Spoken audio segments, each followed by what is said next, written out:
الحمد لله الحمد لله وكفى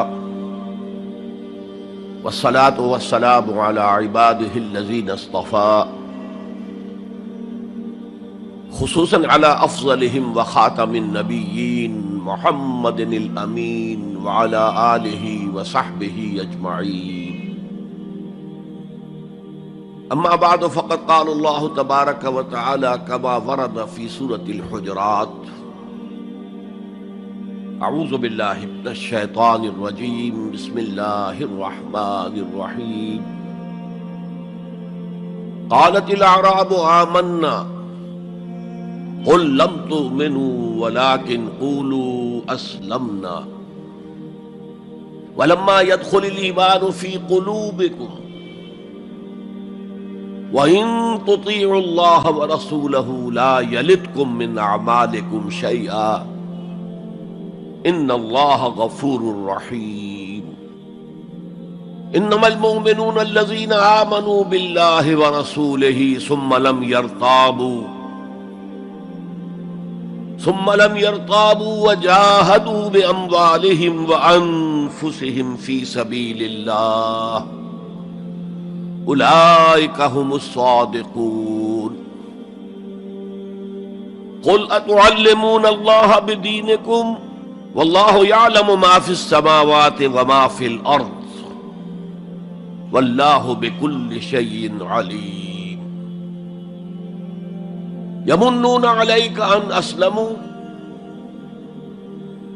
قل لا تمنوا علي إسلامكم بل اللہ یمن علیکم ان ہداکم للایمان ان کنتم صادقین. ان اللہ یعلم غیب السماوات والارض واللہ بصیر بما تعملون. وقال عز وجل كما ورد في سورة الصف: یا ایھا الذین آمنوا هل ادلکم علی تجارۃ تنجیکم من عذاب علیم تؤمنون باللہ ورسولہ وتجاہدون فی سبیل اللہ باموالکم وانفسکم ذالکم خیر لکم ان کنتم تعلمون. وقال عز وجل كما ورد في نفس السورة: ان اللہ یحب الذین یقاتلون فی سبیلہ صفا کأنہم بنیان مرصوص. صدق اللہ العظیم. وعن الحارث الاشعری رضی اللہ تعالی عنہ قال قال رسول اللہ صلی اللہ علیہ وسلم: انی آمرکم بخمس وفی روایت اللہ امرنی بہن بالجماعت والسمع والطاعت والہجرت والجہاد فی سبیل اللہ. رواہ امام احمد رحمہ اللہ. رب اشرح لی صدری ویسر لی امری واحلل عقدۃ من لسانی یفقہوا قولی. اللہم ربنا الہمنا رشدنا واعذنا من شرور انفسنا. اللہم ارنا الحق حقا وارزقنا اتباعہ وارنا الباطل باطلا وارزقنا اجتنابہ. اللہم نور قلوبنا بالایمان واشرح صدورنا للاسلام. اللہم وفقنا ان نجاہد فی سبیلک باموالنا وانفسنا. اللہم ارزقنا شہادۃ فی سبیلک. آمین یا رب العالمین. معزز حاضرین اور محترم خواتین، السلام علیکم ورحمۃ اللہ وبرکاتہ. ہمارا جو آج کا موضوع ہے وہ عنوان ہی سے نظر آ رہا ہے کہ طوالت طلب ہے. ایمان، اسلام اور اللہ کی راہ میں جد و جہد. سب سے پہلی بات اس ضمن میں یہ سمجھنی چاہیے کہ قرآن مجید میں ایمان اور اسلام اور مومن اور مسلم تقریباً ہم معنی اور مترادف الفاظ کے طور پر استعمال ہوئے، اگرچہ ایمان کا زیادہ تعلق انسان کے باطن سے ہے، اس کے ذہن سے ہے، قلب سے ہے، اور اسلام کا زیادہ تعلق اس کے عمل سے ہے، تاہم جس شخص کے دل میں ایمان ہے اور عمل میں اسلام ہے، اسے آپ مومن کہیں یا مسلم کہیں، کوئی فرق واقع نہیں ہوتا۔ Call the rose by any name, it will smell as sweet۔ لیکن یہ کہ اگر دو اصطلاحیں ہیں قرآن کی اور ہمارے دین کی، تو لازماً ان میں کوئی فرق ہے، اور یہ جو آج ہم جس کا مطالعہ کر رہے ہیں، یہ مقام قرآن حکیم کا اہم ترین مقام ہے اس خاص مضمون کے اعتبار سے۔ یہ وضاحت میں نے اس لیے کر دی کہ خاص مضمون کے اعتبار سے کہ قرآن کا کوئی ایک لفظ بھی غیر اہم نہیں ہے، لیکن مختلف موضوعات کے اعتبار سے مختلف مقامات کو سب سے بڑھ کر اہمیت کا حامل قرار دیا جا سکتا ہے۔ تو خاص اس موضوع پر، ایمان اور اسلام کے فرق پر، یہ مقام قرآن حکیم کا اہم ترین مقام ہے۔ قالت الاعراب آمنا، یہ بدو لوگ کہہ رہے ہیں ہم ایمان لے آئے۔ قل لم تؤمنوا، اے نبی ان سے کہہ دیجئے تم ایمان ہرگز نہیں لائے ہو۔ شاید بعض حضرات سوچے یہ ہرگز کا لفظ تم نے کہاں سے ایڈ کر دیا؟ تو عربی میں فعل ماضی کی نفی کا ایک طریقہ یہ ہے کہ ماضی ہی کے صیغے پر ما کا اضافہ کر دے، ما آمنتم، تم ایمان نہیں لائے ہو۔ لیکن فعل مضارع سے قبل لم لایا جائے تو یہ ماضی کی نفی ہے انتہائی تاکیدی۔ لم تؤمنوا، ما آمنتم نہیں کہا، لم تؤمنوا، تم ہرگز ایمان نہیں لائے ہو۔ ولیکن قولوا اسلمنا، ہاں یوں کہو کہ ہم اسلام لے آئے ہیں، یا ہم نے اطاعت قبول کر لی ہے، ہم نے سرنڈر کر دیا ہے، اسلام کی، اسلامی ریاست کی بالادستی قبول کر لی ہے۔ ولیکن قولوا اسلمنا، اور اب دیکھیے نہایت تاکیدی نفی پہلے ہو چکی ہے، لم تؤمنوا، پھر مزید تاکید ولما يدخل الایمان فی قلوبکم، ابھی تک ایمان تمہارے دلوں میں ہرگز داخل نہیں ہوا۔ یہ پھر لما، لم کا اضافہ ہے۔ یہ مقام ہے جہاں ان دونوں چیزوں کو بالکل علیحدہ کر کے ایک دوسرے کے مقابل میں لے آئے ہیں۔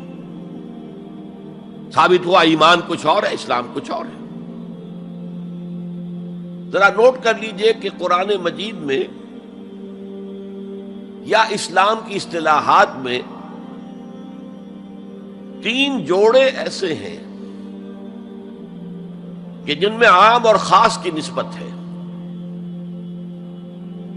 ایمان خاص ہے، اسلام عام ہے، یعنی ہر مومن تو لازماً مسلم ہے، ہر مسلم لازماً مومن نہیں ہے۔ یہی معاملہ نبی اور رسول کا ہے۔ نبی عام ہے، رسول خاص ہے۔ ہر رسول تو لازماً نبی ہے، لیکن ہر نبی لازماً رسول نہیں ہے۔ یہی معاملہ جہاد اور قتال کا ہے۔ قتال تو لازماً جہاد ہے، لیکن جہاد لازماً قتال نہیں ہے۔ ان اصطلاحات کے بارے میں بہت خوبصورت بات کہی ہے مفسرین نے، اذا التقیا خالفا واذا خالفا اجتمعا۔ جب یہ اصطلاحات سامنے سامنے آتی ہے، ایک دوسرے کے آمنے سامنے، تو ان کے مفہوم میں اختلاف ہو جاتا ہے۔ لیکن علیحدہ علیحدہ آ رہی ہوں، یہاں پر اکیلی اصطلاح ایمان ہے، یہاں پر اکیلی اصطلاح اسلام ہے، تو ان کے معنی تقریباً ایک ہو جاتے ہیں۔ اور دوسرے یہ کہ یہ اصطلاحات جو ہیں جوڑے، یہ ایک دوسرے کی جگہ پر استعمال ہو جاتے ہیں۔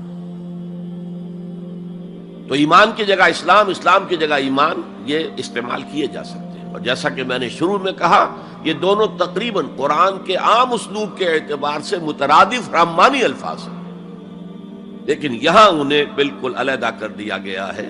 قالت الاعراب آمنا قل لم تؤمنوا ولكن قولوا اسلمنا ولما يدخل الايمان في قلوبكم۔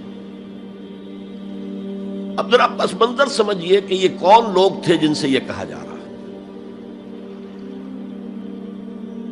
دیکھیے، آپ کو معلوم ہے کہ ابتدا میں جب کہ حضور ابھی مکہ میں تشریف فرما تھے، تو جس شخص کے دل میں ایمان یقین کے درجے میں آ جاتا تھا، صرف وہی کہتا تھا اشہد ان لا الہ الا اللہ واشہد ان محمد رسول اللہ۔ گویا کہ ایمان پہلے آتا تھا، اسلام بعد میں آتا تھا، اس لیے کہ انہیں معلوم تھا کہ اسلام کے اعلان کا مطلب کیا ہوگا۔ گویا کہ اپنے معاشرے کو میں چیلنج کر رہا ہوں، اپنے خاندان سے ہی نہیں، اہل و عیال سے بھی کٹ جانے کے لیے تیار ہوں۔ جو شخص اس حد تک یقین کا حامل ہو جاتا تھا، وہ پھر اسلام کا اعلان کرتا تھا۔ لیکن رفتہ رفتہ صورت بدلی، خاص طور پر ہجرت کے فوراً بعد۔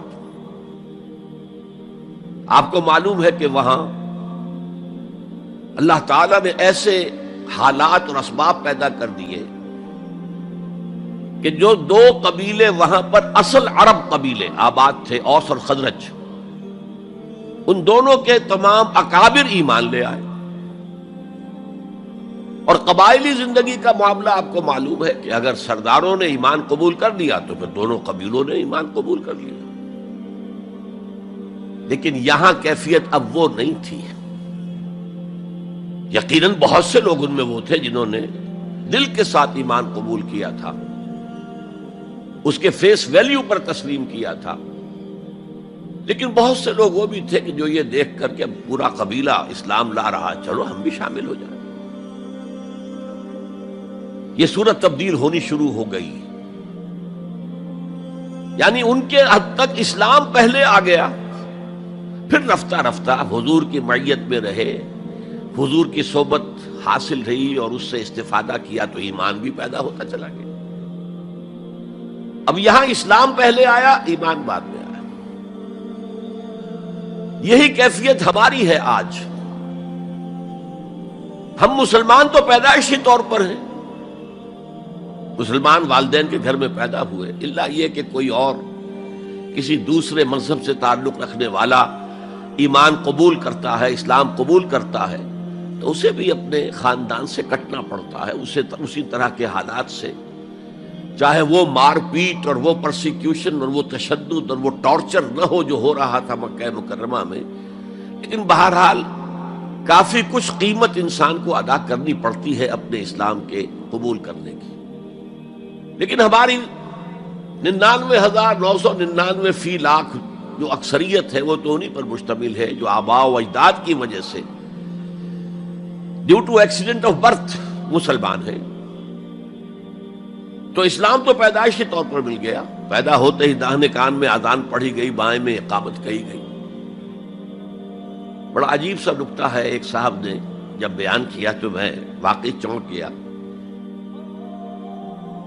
انسان کی پیدائش کے وقت اذان دی گئی اور اقامت کہی گئی، نماز کوئی نہیں، اور اس کے انتقال کے وقت نماز پڑھی گئی بغیر کسی اذان کے، بغیر کسی اقامت کے۔ گویا کہ اس نماز کی اذان اور اقامت پیدائش کے وقت ہے جو نماز جنازہ کی شکل میں اس کی موت کے وقت پڑھی جا رہی ہے۔ اور یوں کہا جا سکتا ہے کہ ہماری یہ دنیاوی زندگی بس اتنے ہی وقفے کا نام ہے جتنی کہ اذان اور اقامت اور نماز کے درمیان ہوتی ہے۔ بہرحال یہ جو صورتحال کی تبدیلی ہوئی، جس کو میں نے کہا کہ ہمارے ہاں یہ دوسری تبدیلی 100% موجود ہے، یہ تبدیلی اپنے کلائمیکس کو پہنچ گئی جب حضور کو اللہ تعالیٰ نے اتنی کامیابی عطا کی کہ مکہ بھی فتح ہو گیا، تو اگرچہ عرب میں کوئی فارمل گورنمنٹ نہیں تھی، کوئی حکومت فارمل وہاں قائم نہیں تھی، لیکن قریش کا مقام پورے عرب میں ایسے ہی تھا جیسے کہ کسی ملک کا صدر مقام ہوتا ہے۔ مذہبی مرکز وہی تھا، خانہ کعبہ وہاں تھا، تمام قبیلوں کے بت وہاں رکھے ہوئے تھے، قریش اس کے متولی تھے، لہذا قریش کو امتیازی حیثیت حاصل ہو گئی، اور اس کا سب سے بڑا معاشی فائدہ جو انہیں ہوا تھا وہ یہ تھا کہ جبکہ دوسرے کسی قبیلے کا کوئی تجارتی قافلہ بچ کر نہیں جا سکتا تھا، اس پہ لوٹ مار، وہاں قریش کے قافلے کو کوئی ہاتھ نہیں لگاتا تھا، اس لیے کہ ہمارے تو خدا ان کے ہاسٹیجز ہیں، ہمارے بت جو ہے رکھے ہوئے ہیں ان کے پاس خانہ کعبہ کے اندر، اگر ہم ان کے قافلے پر کوئی حملہ کریں گے تو وہ ہمارے بتوں کی گردن توڑ کر یا ایسے اٹھا کر باہر پھینک دیں گے۔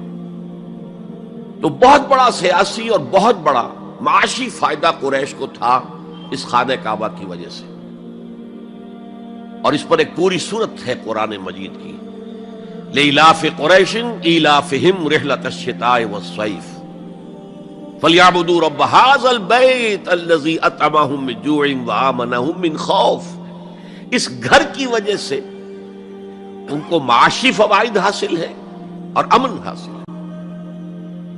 بہرحال جب مکہ فتح ہو گیا حضور کے دست مبارک پر صلی اللہ علیہ وسلم، تو اب پورے عرب کے اطراف و اکناف میں یہ بات طے ہو گئی کہ اب جدید اصطلاح میں ہم کہیں گے it's no use continuing resistance, اب ہم کیا مخالفت کریں اور کیا اب آپ کا راستہ روکنے کی کوشش کریں، بات ختم ہو گئی جب مکے پر اب حضور کا قبضہ ہے صلی اللہ علیہ وسلم۔ تو اب قبیلوں نے اپنے وفد بھیجنے شروع کیے، فلاں وفد آ رہا ہے ایمان کا اعلان کر رہا ہے، پورا قبیلہ ایمان لے آیا ہے، فلاں قبیلے کا وفد آ رہا ہے ایمان کا اظہار کر رہے ہیں، مسلمان ہو گئے ہیں، پورا عرب مسلمان ہو گئے۔ اب یہ لوگ جو ایمان لا رہے تھے، اور ایمان لانے کا مطلب کیا ہے؟ صرف یہ کہہ دینا اشہد ان لا الہ الا اللہ واشہد ان محمد رسول اللہ صلی اللہ علیہ وسلم۔ ان کی اندرونی کیفیات تین میں سے کوئی سی ایک ہو سکتی تھی،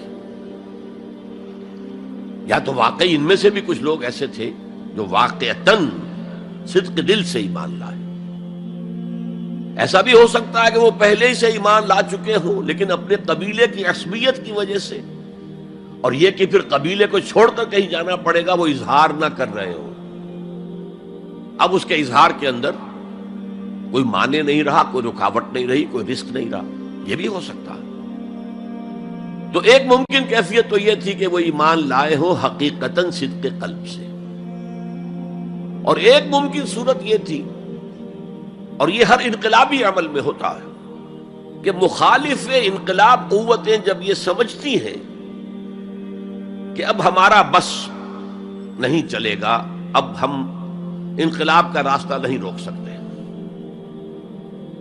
تو بظاہر سرنڈر کر دیتے ہیں، لیکن دلوں میں ایک ارادہ ہوتا ہے دیکھیں گے کوئی موقع ملا، وہ حالات بدلے تو پھر ان سے نبٹ لیں گے۔ اگر کسی نے اس نیت سے اسلام کا اظہار کیا تو وہ گویا کہ منافق تھا، لیکن بہت سے لوگوں کی کیفیت ہو سکتی ہے نظری اعتبار سے کہ نہ مثبت طور پر ایمان ہے نہ منفی طور پر نفاق ہے، کوئی دھوکہ دینے کا ارادہ بھی نہیں ہے، کوئی صرف ٹائم گین کرنے کے لیے اسلام کا اظہار نہیں کیا ہے، تو گویا کہ یہ پازیٹو ویلیو ایمان کی +1 +2 +3 +4 ایمان کے درجے ہیں، ایک عام آدمی کا ایمان ہے، ایک ابو بکر صدیق کا ایمان ہے، زمین و آسمان کا فرق ہے۔ خود صحابہ میں یہ درجہ بندی تھی، اور ہم تو اپنے ایمان سے کیا نسبت اور کیا تناسب قائم کریں گے صحابہ کے ایمان کے ساتھ، بالخصوص ابو بکر صدیق جیسے صدیق اکبر کے ایمان کے ساتھ رضی اللہ تعالی عنہ۔ اسی طرح -1 -2 -3 -4 یہ منافقت کے درجے ہیں. کس درجے کا نفاق ہے، کس درجے میں ڈٹرمینیشن ہے کہ we have only to buy time, اب اس کے سوا چارہ نہیں ہے، اب ہم ریزسٹ نہیں کر سکتے. It's no use continuing resistance. سر جھکا لو and wait for some occasion, opportunity, کہ پھر کھڑے ہو اور اس انقلاب کو انڈو کر دیں، ختم کر دیں. کاؤنٹر ریولوشنری موومنٹ جیسے کہ بالفعل ہوئی، جھوٹے نبی کھڑے ہو گئے، اور ایک مرحلہ تو ایسا آیا کہ معلوم ہوتا تھا کہ پورا عرب مرتد ہو گیا. جیسے وہ شکل تھی اذا جاء نصر اللہ والفتح ورأیت الناس يدخلون فی دین اللہ افواجا، اس کے بالکل برعکس پوزیشن ہو گئی، یخرجون من دین اللہ افواجا. اسلام جو ہے وہ صرف چند شہر جو ہیں حجاز کے ان تک محدود رہ گیا. ابن تیمیہ رحمۃ اللہ علیہ نے ایک عنوان قائم کیا ہے، اثبات الاسلام بغیر الایمان. اسلام کا اثبات، تسلیم کر لینا اسلام کو بغیر ایمان کے. اس آیت کے حوالے سے قالت الاعراب آمنا قل لم تؤمنوا ولكن قولوا اسلمنا ولما يدخل الايمان في قلوبكم. اب اگلا ٹکڑا اس آیت کا یہ ثابت کر رہا ہے کہ وہ منافق نہیں تھے. وَإِن تُطِيعُوا اللَّهَ وَرَسُولَهُ لَا يَلِدْكُم مِّنْ أَعْمَالِكُمْ شَيْئًا. اگر تم اللہ اور اس کے رسول کی اطاعت کرتے رہو، اس لیے کہ اسلام کے معنی یہ تو ہے، یہ تو لازماً کرنا ہوگا. وہ دور جو ہے آج کی طرح تو نہیں تھا کہ نماز نہ پڑھو تب بھی مسلمان، پڑھو تب بھی مسلمان، کروڑ پتی ہونے کے باوجود حج نہ کرو تب بھی مسلمان. تو یہ بات تو نہیں تھی اس وقت. تو یہ کہ اطاعت تو کرنی پڑتی تھی، اس لیے کہ اطاعت تو ظاہر ہو جاتی ہے، کوئی کر رہا ہے کون نہیں کر رہا ہے. ایک چھوٹی سی بستی مدینے کی، ان میں کون نماز پڑھ رہا ہے کون نہیں پڑھ رہا صاف واضح ہوتا تھا. لہذا منافقین کو بھی آ کر نماز پڑھنی پڑتی تھی، بلکہ جو رئیس المنافقین تھا وہ ہمیشہ پہلی صف میں ہوتا تھا. اور جب حضور صلی اللہ علیہ وسلم خطبہ دینے کے لیے کھڑے ہوتے تھے تو پہلے وہ کھڑا ہوتا تھا اور کہتا تھا لوگوں دیکھو ان کی بات توجہ سے سنو، یہ اللہ کے رسول ہے. وہ اپنی اہمیت جتانے کے خاطر، اس لیے کہ یہ جو اوس اور خزرج کے دو قبیلے تھے، ان میں اوس کا قبیلہ چھوٹا تھا، خزرج کا بڑا تھا، اور اس کا سردار یہ تھا سب سے بڑا. اور اس کے لیے طے ہو چکا تھا، مدینے والے اس ضرورت کو محسوس کر رہے تھے کہ یہاں 5 قبیلے آباد ہیں، اور 2 تو قدیم عرب کے ہیں جو یمن سے آ کر آباد ہوئے، اوس اور خزرج، اور 3 عرب سے باہر سے آئے ہوئے ہیں یہودی قبائل، بنو قینقاع، بنو نذیر یا نذیر اور بنو قریظہ. اب 5 قبیلوں کا ایک شہر ہے، ہر قبیلے کا نظام تو اپنی جگہ مستحکم ہے، اس کا ایک سردار ہے اور اس کی بات قبیلے والوں کو ماننی ہے. لیکن ان 5 کے درمیان معاملات جو ہیں، کوئی آربیٹریٹر ہونا چاہیے، کوئی ایک ایسا ہونا چاہیے شخص کہ جس کی بات وہ 5 سنے اور مانے. اس لیے انہیں بادشاہ کی ضرورت محسوس ہوئی کہ کسی کو ہم اپنا بادشاہ بنا لیں. اور قرۂ فال بنام من دیوانہ زدند عبداللہ ابن ابی، اس کے بارے میں طے ہو گیا یہ ہمارا بادشاہ ہوگا. اس کے لیے تاج تیار ہو گیا سونے کا. تاج پوشی باقی تھی کہ حضور تشریف لے آئے بے تاج بادشاہ کی حیثیت سے. اس کے سارے خواب بکھر گئے. لہذا منافق اول بھی وہ اور رئیس المنافقین بھی وہ. ایمان تو وہ بھی لے آیا، اگرچہ لایا ذرا لیٹ غزوہ بدر کے بعد، لیکن یہ ہے کہ وہ ایمان لایا تھا اسی انداز کا کہ ابھی دیکھیں گے، ہوا دیکھو، ہوا کا رخ دیکھو، تیل دیکھو، تیل کی دھار دیکھو، کوئی حالت ایسی ہو جائے کہ پھر معاملہ تلپٹ کر دیا جائے. تو یہاں کہا جا رہا ہے وَإِن تُطِيعُوا اللَّهَ وَرَسُولَهُ لَا يَلِدْكُم مِّنْ أَعْمَالِكُمْ شَيْئًا، جبکہ منافق کا کوئی عمل بھی قبول نہیں.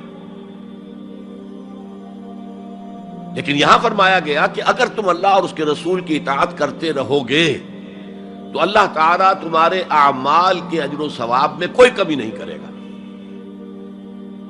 دیکھیے اصولی اعتبار سے بات یہ ہے کہ ایمان کے بغیر کوئی عمل جو ہے قبول نہ ہو. یہاں ایمان کے بغیر نیکیوں کے اعمال کے قبولیت کا اعلان کیا جا رہا ہے. گویا کہ یہ ایک خاص رعایت ہے، اس لیے آیت ختم ہو رہی ہے ان اللہ غفور الرحیم. اللہ غفور ہے، اللہ رحیم ہے. یہ اس کے شان غفاری کا صدقہ ہے، یہ اس کی شان رحیمی کا صدقہ ہے کہ اس حال میں بھی تمہارے اعمال اگر تم اطاعت کرتے رہو گے اللہ اور اس کے رسول کی تو اللہ قبول فرما لے گا. البتہ یہاں یہ نوٹ آف کوشن سامنے رہنا چاہیے کہ اطاعت جزوی نہیں، اطاعت کلی، پوری کی پوری اطاعت. دو حکم بھی دیا گیا ہے، ماننا پڑے گا. جزوی اطاعت اطاعت نہیں ہے. Partial obedience is no obedience. اس لیے کہ اگر آپ نے ایک حکم قبول کر لیا ایک نہیں کیا تو جو نہیں کیا کیوں نہیں کیا کہ وہ آپ کے نفس کو پسند نہیں، جو قبول کیا وہ کیوں کیا کہ نفس نے الاؤ کر دیا آپ کو کہ ٹھیک ہے کر لو کوئی حرج نہیں. دونوں حالتوں میں ویٹو تو نفس کے ہاتھ میں ہے. لہذا partial obedience is no obedience at all. چنانچہ اس پر جو وعید آئی ہے سورہ بقرہ کی آیت نمبر 85 میں افتؤمنون ببعض الکتاب وتکفرون ببعض، تو کیا تم ہماری کتاب اور شریعت کے ایک حصے کو مانتے اور ایک کو نہیں مانتے؟ فما جزاء من یفعل ذلک منکم، تو جو کوئی بھی تم میں سے یہ روش اختیار کرے گا اس کی کوئی سزا نہیں ہے الا خزی فی الحیات الدنیا، سوائے اس کے کہ دنیا کی زندگی میں ذلیل اور خوار کر دیے جائیں. وَيَوْمَ الْقِيَامَةِ يُرَدُّونَ إِلَىٰ أَشَدِّ الْعَذَابِ، اور قیامت کے دن شدید ترین عذاب میں جھونک دیے جائیں. وَاللَّهُ بِغَافِلٍ عَمَّا تَعْمَلُونَ، اور جو کچھ تم کر رہے ہو اللہ اس سے غافل نہیں ہے. تم اپنی ظاہری ٹیپ ٹاپ سے، اپنے داڑھیوں کے طول سے اللہ کو دھوکہ نہیں دے سکتے، اپنے عمروں اور حجوں کی تعداد سے اللہ کو دھوکہ نہیں دے سکتے. He sees you through and through. تمہارے باطن کو دیکھتا ہے، تمہارے دل کو دیکھتا ہے. اسے معلوم ہے کہ تم نے حج تو کیا، حرام کی کمائی سے کیا ہے. بہرحال یہ بڑی شدید وعید والی آیت ہے قرآن مجید میں کہ جس کا نقشہ ہماری نگاہوں کے سامنے آج دنیا میں مسلمانوں کی کیا وقت ہے، کیا حیثیت ہے.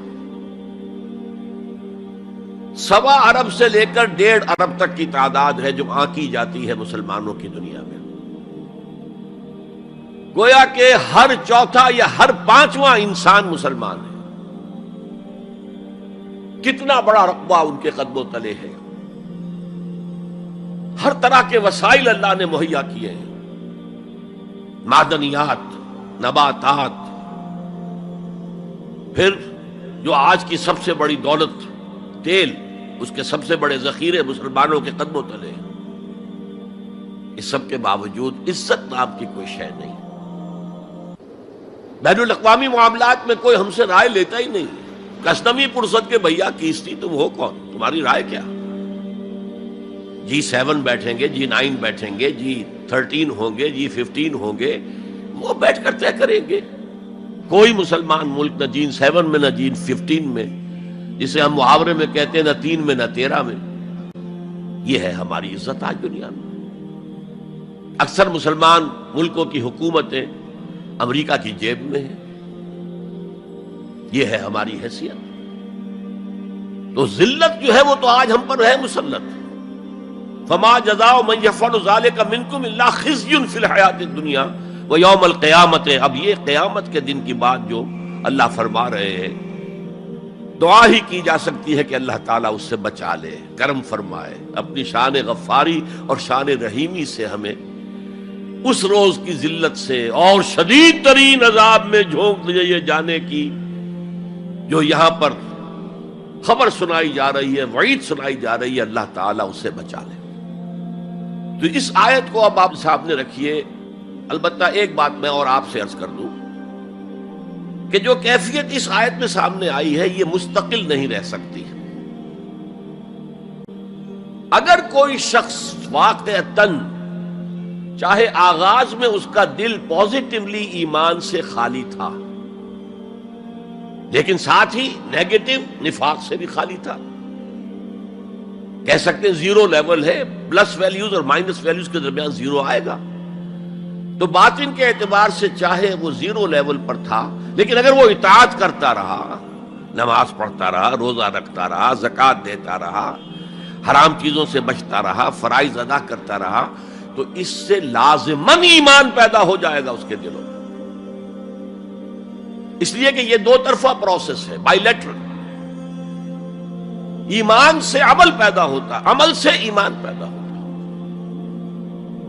عمل انسان جب کرتا ہے، اللہ کی راہ میں قربانیاں دیتا ہے، زادتہم ایمانا، ان کے ایمان میں اضافہ ہو گیا. اچھا، اب یہ ہے پس منظر ایمان اور اسلام کا فرق. اب اس کے حوالے سے یہ بھی، اس سے پہلے اگرچہ میں اشارے کر چکا ہوں، اسلام کی جو تعریف کی گئی ہے، متفق علیہ روایت ہے حضرت عبداللہ ابن عمر سے رضی اللہ تعالی عنہما، بنی الاسلام علی خمس، اسلام کی عمارت 5 چیزوں پر قائم ہے. شہادت اللہ الہ الا اللہ وان محمد رسول اللہ، وإقام الصلاة وإيتاء الزکاة وصوم رمضان وحج البیت من استطاع الیہ سبیلا. کلمہ شہادت ہے کہ میں گواہی دیتا ہوں اللہ کے سوا کوئی معبود نہیں، اور میں گواہی دیتا ہوں کہ محمد صلی اللہ علیہ وسلم اللہ کے رسول ہیں. پھر 4 عبادات ہیں، نماز ہے، روزہ ہے، زکوٰۃ ہے، حج ہے. تو اسلام جو ہے دنیا میں قائم ہے ان 5 بنیادوں پر. اب ان میں خاص طور پر دیکھیے لفظ ایمان کہیں نہیں آیا. گویا کہ اسلام کی بنیاد اقرار باللسان پر ہے، اور دنیا میں کسی شخص کے مسلمان سمجھے جانے کا دار و مدار صرف اسی پر ہوگا. اگرچہ بعض فقہا نے کہا ہے کہ تصدیق بالقلب بھی ہونی چاہیے ساتھ، ٹھیک ہے، لیکن ہم ویریفائی تو نہیں کر سکتے نا. دنیا میں تو معاملہ قانون کا ہے، اور قانون تو ویریفائیبل فیکٹس کے اوپر فیصلہ کرے گا.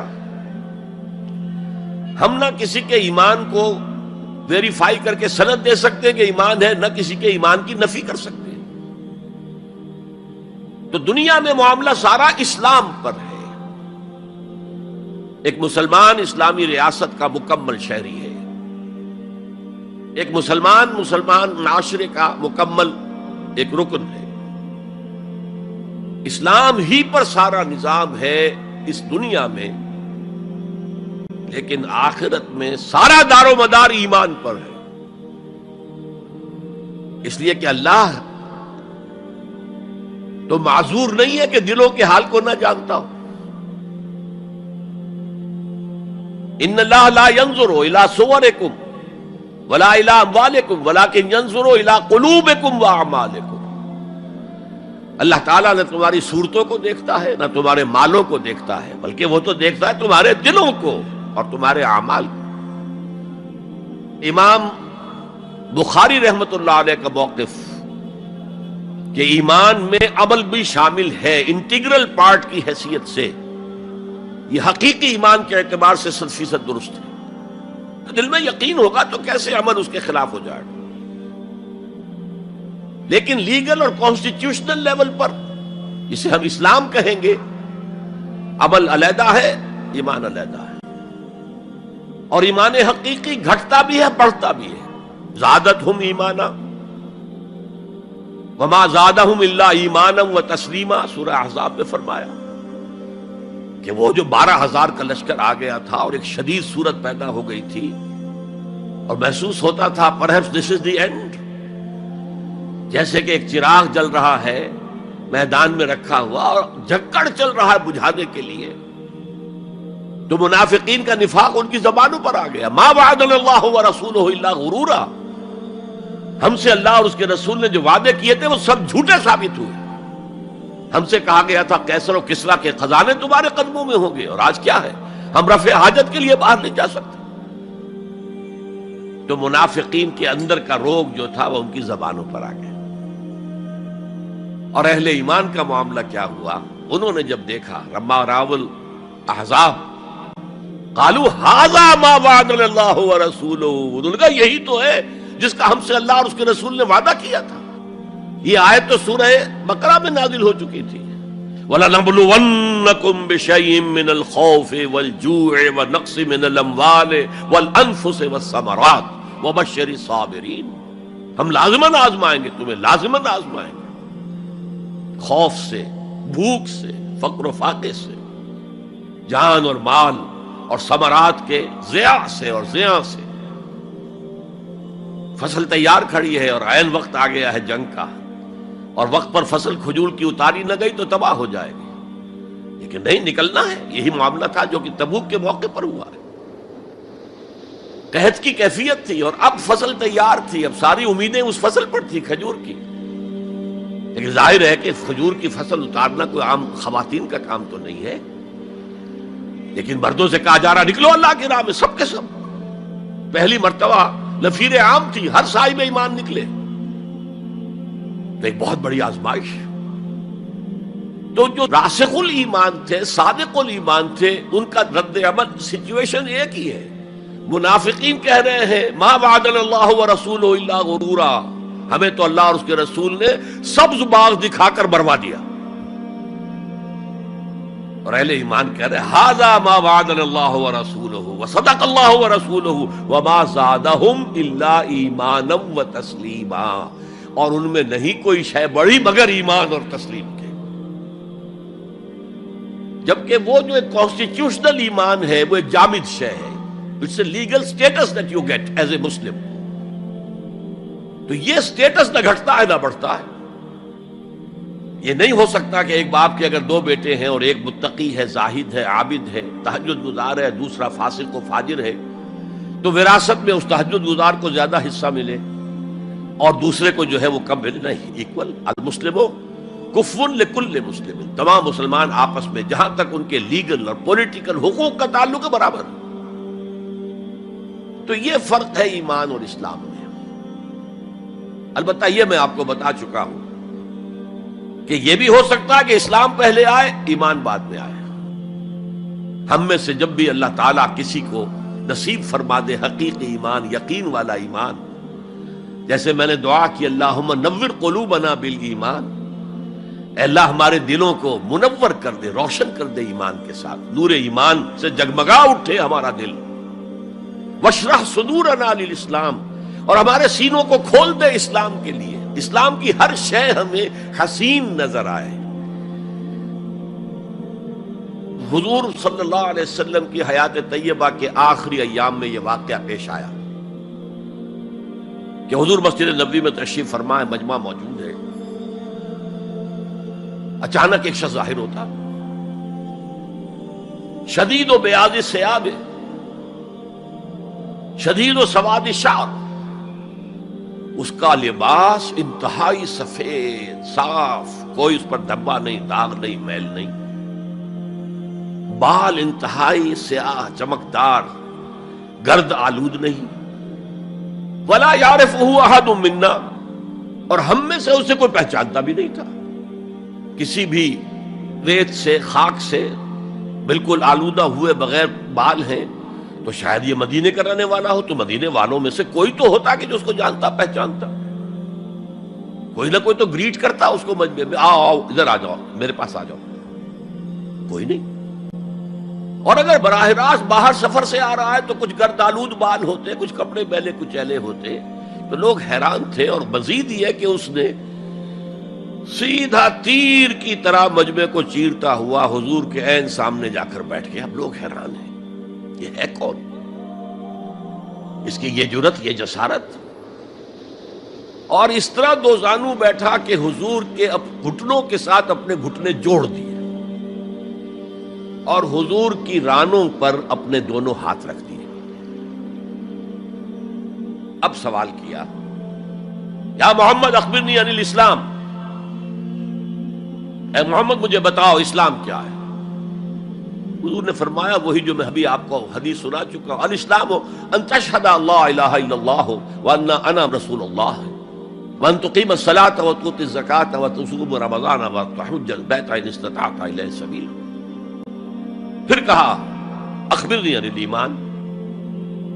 لیکن یہ کہ ان روایتوں میں بھی اس کو روایت کرنے والے بہت سے صحابہ ہیں، عبداللہ ابن عمر بھی ہیں، حضرت عمر خود بھی ہیں رضی اللہ تعالی عنہما، ابو ہریرہ بھی ہے، عبداللہ ابن مسعود بھی ہیں.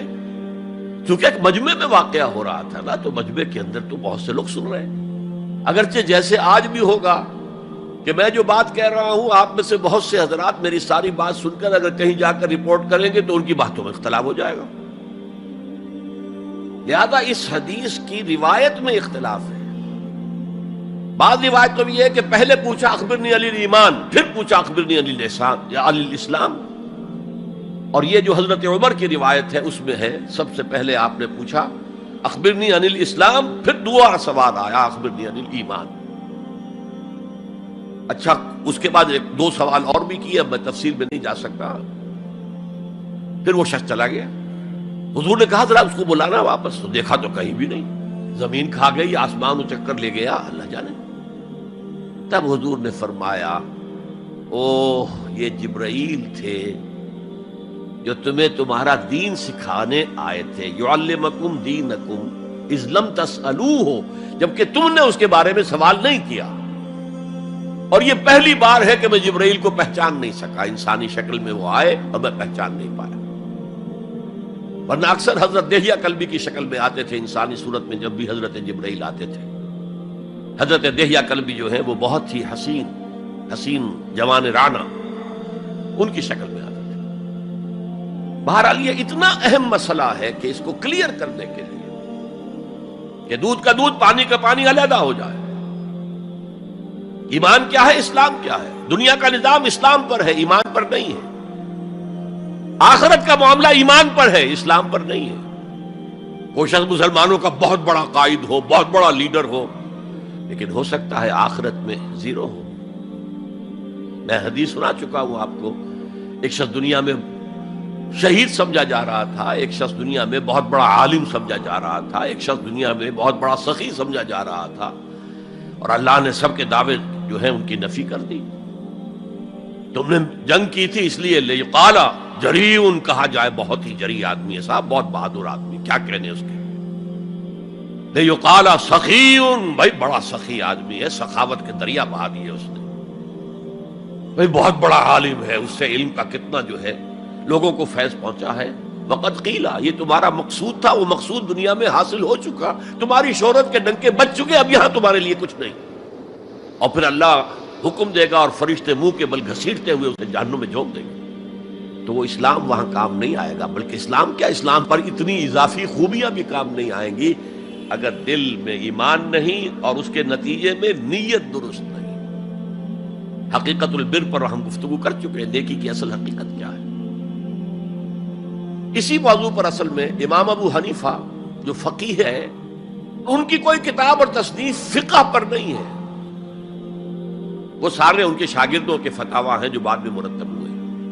ہاں ان کی ایک تصنیف ہے الفقہ الاکبر، بڑی فقہ جو میجر ایشوز ہیں. مسلمان کون ہے، اور مسلمان گناہ کبیرہ کرے تو کافر ہو جاتا یا نہیں ہو جاتا. بعض احادیث سے ثابت ہوتا کہ وہ تو کافر ہو گیا، ایمان سے محروم ہو گیا. میں وہ حدیث سنا چکا ہوں آپ کو، واللہ لا یؤمن واللہ لا یؤمن واللہ لا یؤمن. خدا کی قسم وہ شخص مومن نہیں، خدا کی قسم وہ شخص مومن نہیں، خدا کی قسم وہ شخص مومن نہیں. صحابہ لرز گئے، کانپ گئے. قیل من یا رسول اللہ، حضور کس کے بارے میں ارشاد فرما رہے ہیں؟ فرمایا الذی لا یامن جارہ بوائقہ، وہ شخص کہ جس کی ایذا رسانی کی وجہ سے اس کا پڑوسی چین میں نہیں ہے، امن میں نہیں، سکون میں نہیں. تو بظاہر تو نتیجہ نکلا کہ ایمان کی اتنی نفی ہو رہی تو کافر ہے. اور یہی سب سے بڑی غلطی جو سب سے پہلا فرقہ پیدا ہوا اسلام میں، وہ تو اسی بنیاد پر ہوا تھا. خوارج کا موقف یہی تھا، گناہ کبیرہ کا مرتکب کافر ہے، اور کافر ہے تو گویا کہ مرتد ہے، اور مرتد ہے تو واجب القتل ہے. اس کا مال بھی تم پر مباح ہے کہ لے لو اور قبضہ کر لو، اس کی بیویاں بیٹیاں بھی تم پر مباح ہے کہ انہیں اپنی کنیزیں بنا لو. حالانکہ بڑے متقی لوگ تھے خوارج. حضرت علی کو بہرحال ان سے جنگ کرنی پڑی. 4000 خوارج جو ہیں جنگ نہروان کے اندر قتل ہوئے. اور پھر خوارج کی تکفیر پر امت کا اجماع ہوا کہ وہ دائرہ اسلام سے خود خارج ہو گئے تھے. ان موضوعات پر امام ابو حنیفہ کی تسلیم اپنی ہے، گناہ کبیرہ سے بھی کوئی شخص کافر نہیں ہوتا. بہرحال ہمارا جو اصل موضوع ہے اس کی طرف میں آ رہا ہوں. اسلام اور ایمان کو جب علیحدہ علیحدہ اس طرح کر دیا، نیچرلی اب ایک سوال پیدا ہوتا ہے کہ پھر مومن کو ڈیفائن کیجئے. ہو از اے مومن؟ We want to be acknowledged as مومنز. کیا پری ریکویزٹس ہیں، کیا شرائط ہیں؟ یہ دیکھیے ربط آیت بالآیت. چونکہ آیت نمبر 14 میں اسلام اور ایمان جدا، اور کچھ لوگوں کا اسلام قبول، اطاعت قبول، ایمان کی نفی مطلق. لم تؤمنوا ولما يدخل الايمان في قلوبكم. تو اس پس منظر میں نیچرل کوسچن ہے جو اٹھتا ہے، مومن کون ہے؟ ڈیفائن کیجیے. اور یہ آیت اگلی اس اعتبار سے قرآن مجید کی اہم ترین آیت ہے. A comprehensive definition of who is a مومن، جس کو اصطلاح میں کہا جاتا ہے جامع و مانع تعریف. جامع اور مانع تعریف، کسی چیز کو ڈیفائن کریں اس طریقے سے کہ کوئی شے جو اس کے باہر ہے وہ اس میں داخل نہ ہو جائے، اور کوئی شے جو اس کا جز ہے باہر نہ رہ جائے. جامع بھی ہو، اس کے تمام اجزاء اس میں آ جائیں، اور مانع ہو کہ کوئی شے جو اس سے مناسبت نہ رکھتی ہو اس میں شامل نہ ہو سکے. جامع و مانع تعریف مومن کی وہ اس آیت میں، آیت نمبر 15. انما المؤمنون الذين آمنوا بالله ورسوله ثم لم يرتابوا. اب یہاں بھی وہ اسلوب حصر ہے انما، اور حصر کا مفہوم میں کئی دفعہ سمجھا چکا ہوں کہ آپ کہیں کہ زید عالم ہے، اس سے دوسروں کے علم کی نفی نہیں ہوئی، اور بھی ہو سکتے ہیں. زید ہی عالم ہے تو دوسروں کی نفی ہو گئی کہ اس مجمع میں صرف ایک عالم ہے اور وہ زید ہے، باقی کوئی عالم نہیں. اسے حصر کہتے ہیں. تو میں نے چونکہ کہا ہے کہ most comprehensive definition of who is a مومن، اس کا آغاز بھی حصر سے ہے، اس کا اختتام بھی حصر پر ہے. انما کلمہ حصر ہے، اور آخر میں اولئک ھم الصادقون، وہ بھی اسلوب حصر ہے. انما المؤمنون الذين آمنوا بالله ورسوله ثم لم يرتابوا. مومن تو صرف وہ ہے جو ایمان لائے اللہ پر اور اس کے رسول پر، پھر شک میں ہرگز نہیں پڑے. یہ پھر لم آ گیا، یہاں مرتابو نہیں آیا، لم یرتابو، ہرگز شک میں نہیں پڑے. یہ واحد مقام قرآن کا جہاں پر کہ یہ لفظ اضافی طور پر آیا ہے ایمان کے بعد. ثم لم یرتابو، یرتابو بنا ریب سے، شک. الف لام میم ذالک الکتاب لا ریب فیہ. ارتابا یرتابو، شک میں پڑ جانا.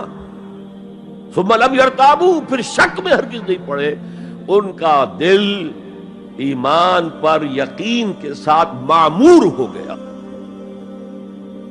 چنانچہ پازیٹیو انداز میں یہی شان بیان ہوئی ہے صحابہ کی اکثریت کی اسی سورہ حجرات میں.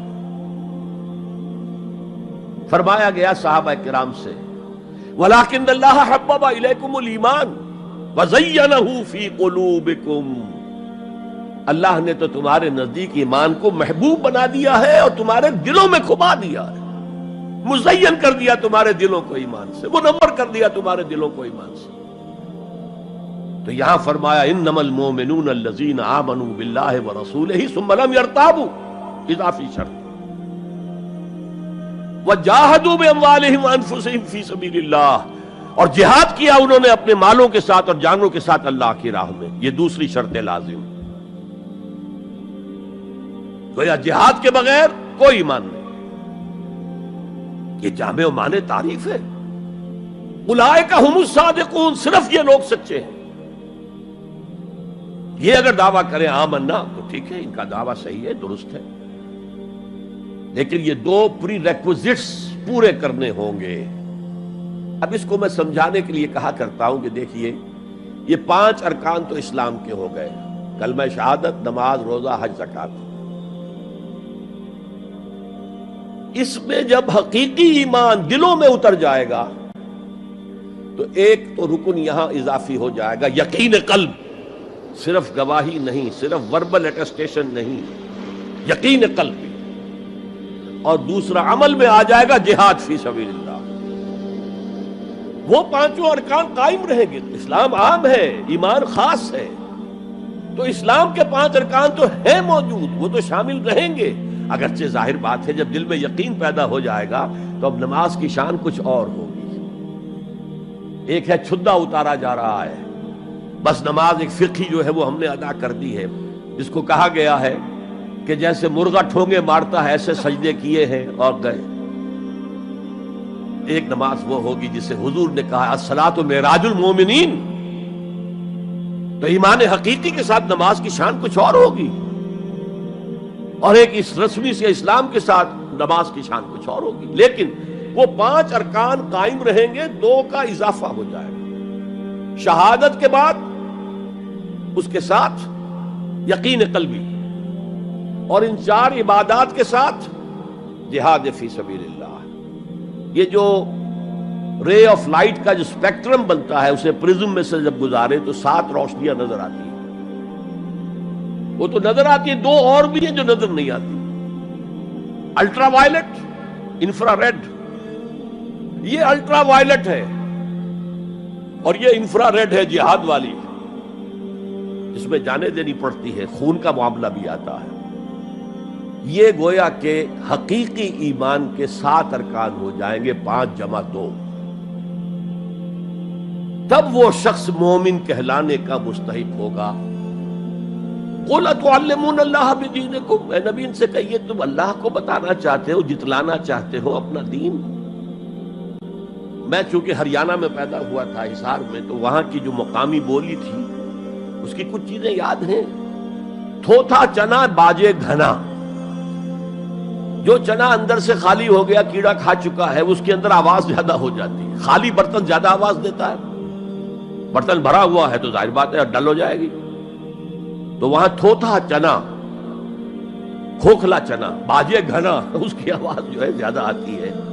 تو جن کے دلوں میں وہ ایمان نہیں تھا وہ بڑھ چڑھ کر کے ہم دیکھیے جی ہم تو اسلام لے آئے، ہم تو بغیر لڑے بھڑے اسلام لے آئے. حضور ہمارے ساتھ تو خصوصی معاملہ ہونا چاہیے، ہمیں زکوٰۃ میں سے خصوصی حصہ ملنا چاہیے. یہ جو وہ جتلاتے تھے اپنے دین کو، تو فرمایا قُلْ أَتُعَلِّمُونَ اللَّهَ بِدِينِكُمْ، کیا اللہ کو اپنا دین جتلا رہے ہو. وَاللَّهُ يَعْلَمُ مَا فِي السَّمَاوَاتِ وَمَا فِي الْأَرْضِ، اللہ کو تو معلوم ہے جو کچھ آسمانوں میں ہے اور جو کچھ زمین میں ہے. وَاللَّهُ بِكُلِّ شَيْءٍ عَلِيمٌ، اللہ تو ہر چیز کا جاننے والا ہے. اگر حقیقی ایمان تمہارے دلوں میں تو اللہ کو معلوم ہے، اور جیسا ایمان تم لائے ہو اللہ جانتا ہے اس کو. آیا واقعی صدق دل کے ساتھ ہے، یا نفاق کے اور دھوکے کے ساتھ ہے، یا یہ کہ خالی اسلام ہے، 0 لیول ہے. یمنون علیک ان اسلموا، اے نبی یہ آپ پر احسان دھر رہے ہیں کہ ہم اسلام لے آئے. دیکھیے جی ہم نے تو اطاعت قبول کر لی، آپ نے قریش سے تو اتنی جنگیں کی ہیں، فلاں سے تو اتنی جنگیں کی ہیں، آپ کے ساتھ ہی اتنے شہید بھی ہوئے، ہم نے تو جنگ نہیں کی، ہم ایسے ہی مان لے آئے ہیں. تو گویا کہ احسان ہے ہمارا. یمنون علیک، مننا یمنو احسان دھرنا. یمنون علیک ان اسلموا قل لا تمنوا علی اسلامکم، کہہ دیجئے مجھ پر اپنے اسلام کا احسان مت دھرو. بل اللہ یمن علیکم ان ہداکم للایمان، بلکہ اللہ تم پر احسان دھرتا ہے کہ تمہیں اسلام کا راستہ دکھا دیا ہے. تم اسلام میں آ گئے ہو تو ایمان کا راستہ تمہیں دکھا دیا ہے، اب عمل کرتے رہو گے تو ایمان پیدا ہو جائے گا. یہ میں نے عرض کیا تھا کہ یہ کیفیت اثبات الاسلام بغیر الایمان یہ مستقل نہیں ہے، یہ عارضی ہے. جب عمل کریں گے تو ایمان پیدا ہو جائے گا. تو بل اللہ یمن علیکم ان ہداکم للایمان ان کنتم صادقین، بلکہ اللہ کا احسان مانو کہ اس نے تمہیں اسلام کے راستے پر لا کر گویا کہ اس سڑک پر ڈال دیا ہے جو ایمان کی طرف لے جا رہی ہے. اگر تم اسلام کے بارے میں بھی سچے ہو، یعنی وہ لوگ نکل جائیں گے جو دھوکہ دینے کے لیے ایمان لا رہے تھے. ان اللہ یعلم غیب السماوات والارض، یقیناً اللہ جانتا ہے ہر پوشیدہ چیز کو جو آسمانوں کی ہے اور زمین کی ہے. اور یہ غیب کا لفظ ہماری نسبت سے ہے، نوٹ کر لیجئے اسے. اللہ کے لیے کوئی غیب نہیں ہے، سرے سے کوئی غیب. ہر شے اس کے لیے شہود ہے، ہر شے ہر آن اس کی نگاہوں کے سامنے، کوئی شے اس کے لیے غیب نہیں. یہ ریلیٹو ٹرم میں جو ہمارے لیے غیب ہے. واللہ بصیر بما تعملون، اور جو کچھ تم کر رہے ہو اللہ اسے دیکھ رہا ہے. اچھا، اب پھر پہلی دو آیات کی طرف آ جائیے. اسلام ایمان علیحدہ چیز ہے. ایمان کی تعریف یقین قلبی دل میں اور جہاد فی سبیل اللہ عمل. گویا کہ ان میں سے کوئی ایک چیز بھی نہیں ہے تو پھر مومن نہیں ہو تم. دل میں یقین نہیں تو مومن نہیں، عمل میں جہاد نہیں تو مومن نہیں. اب اسی کو دوسرے مقام سے جو میں نے آیات پڑھی تھی، سورہ صف کی آیت نمبر 10-11، یا ایھا الذین آمنوا هل ادلکم علی تجارۃ تنجیکم من عذاب علیم. اہل ایمان، کیا میں تمہاری رہنمائی کروں اس تجارت کی جانب جو تمہیں جہنم کے عذاب سے بچا دے، نجات دے دے. سوالیہ انداز، یہ قرآن کا بھی انداز ہے، حضور کا بھی انداز تھا. پہلے سوال کیا جائے تاکہ اذہان سوچنے کی طرف آمادہ ہو جائے، تیار ہو جائیں کہ اب آگے کیا بات آ رہی ہے. حضور بھی سوال کیا کرتے تھے، اتدرون من المفلس، تم جانتے ہو مفلس کسے کہتے ہیں؟ اکثر و بیشتر صحابہ کا جواب ہوتا تھا اللہ و رسول عالم، اللہ اور اس کا رسول بہتر جانتے ہیں. پھر حضور دوبارہ پوچھتے تھے تو اپنی اپنی سمجھ کے مطابق جواب دیتے تھے. المفلس عندنا ما لا درہم لہ ولا دینارا. حضور ہم مصرف اسی کو سمجھتے ہیں جس کے پاس نہ درہم ہے نہ دینار ہے. فرمایا نہیں، میری امت کا مفلس وہ ہوگا جو قیامت میں حاضر ہوگا تو نمازوں کی بھی بہت بڑی گٹھری لے کر آئے گا، روزے بھی ہوں گے، عمرے بھی ہوں گے، حج بھی ہوں گے، نیکیوں کی بہت بڑی بڑی گانٹھیں ساتھ ہوں گی، لیکن حقوق العباد میں اس نے کوتاہی کی ہوگی. قد اکل مال ھذا، اس شخص کا مال ہڑپ کر لیا ہوگا غلط طریقے سے، بہنوں کا حصہ وراثت میں کھا لیا ہوگا، کسی پر تہمت لگائی ہوگی، کسی کی غیبت کی ہوگی، اور وہ سارے دعوے دار جمع ہو جائے، اللہ اس شخص نے میرے ساتھ یہ کیا، اللہ اس شخص نے میرے ساتھ یہ کیا، تو اس کی نیکیاں سب دے دی جائیں گی. اچھا بھائی، وہاں کوئی اور کرنسی تو ہے نہیں کہ اتنے ہزار جرمانہ یا اتنا لاکھ جرمانہ. اچھا تم اس کی نمازیں لے جاؤ، تم اس کے روزے لے جاؤ، تم اس کے حج اور عمرے لے جاؤ، خالی ہو گیا. اور دعوے دار اب بھی باقی ہیں، تو ان کے گناہ اب ان کے حساب میں پڑنے شروع ہوں گے، اور وہ ان کے گناہوں کے بوجھ تلے دب کر جہنم میں جھونک دیا جائے. یہ مفلس ہے. یہ انداز تھا، یہ قرآن کا بھی انداز ہے اور یہی حضور کا انداز تھا. یا ایھا الذین آمنوا هل ادلکم علی تجارۃ تنجیکم من عذاب علیم. اے ایمان والو، اے ایمان کے دعوے دارو، یا اے وہ لوگوں جو ایمان قانونی حاصل کر چکے ہو، یا اے وہ مسلمانوں جن کی رسائی ابھی تک حقیقی ایمان تک نہیں ہوئی. یا ایھا الذین آمنوا هل ادلکم علی تجارۃ تنجیکم من عذاب علیم. کیا میں بتاؤں تمہیں وہ تجارت، وہ کاروبار جس کا نفع کیا ہوگا کہ جہنم سے چھٹکارا پا جاؤ. اب یہاں ایک منٹ رک کر توقف کر کے نظم کلام کے اعتبار سے ایک نتیجہ سامنے لے آئیے. اگر وہ تجارت نہیں کرو گے تو جہنم سے نجات کی امید یہ تمہاری وشفل تھنکنگ ہے، تمہاری آرزویں ہیں، تلک امانیہم، یہ ان کی خواہشات ہیں جنہوں نے عقیدوں کی شکل اختیار کر لی ہے. یہ اللہ کا کلام ہے، یہ اس میں کوئی شے جو ہے محض شاعرانہ لفاظی کے لیے یا شاعرانہ مبالغے کے لیے تو نہیں ہے نا. گنجینہ معنی کا طلسم اس کو سمجھیو جو لفظ کے غالب میرے اشعار میں آوے. تو قرآن میں جو لفظ آ رہا ہے وہ ہر لفظ اپنی جگہ پر معنی کا خزانہ ہے. هل ادلکم علی تجارۃ تنجیکم من عذاب علیم. اب جواب سنیے، تؤمنون باللہ ورسولہ، ایمان لاؤ اللہ پر اور اس کے رسول پر جیسا کہ ایمان لانے کا حق ہے. بات وہی ہو گئی نا، وہ پہلا تمہارا قانونی ایمان تھا، اصل ایمان کچھ اور ہے. اسی کو سورہ نساء میں فرمایا یا ایھا الذین آمنوا آمنوا باللہ ورسولہ والکتاب الذی نزل علی رسولہ والکتاب الذی انزل من قبل. اے ایمان کے دعوے دارو، ایمان لاؤ جیسا کہ ایمان لانے کا حق ہے، اللہ پر بھی اور اس کے رسول پر بھی، اور اس کتاب پر بھی جو اپنے رسول پر اس نے نازل فرمائی، اور اس کتاب پر بھی جو پہلے نازل کی تھی.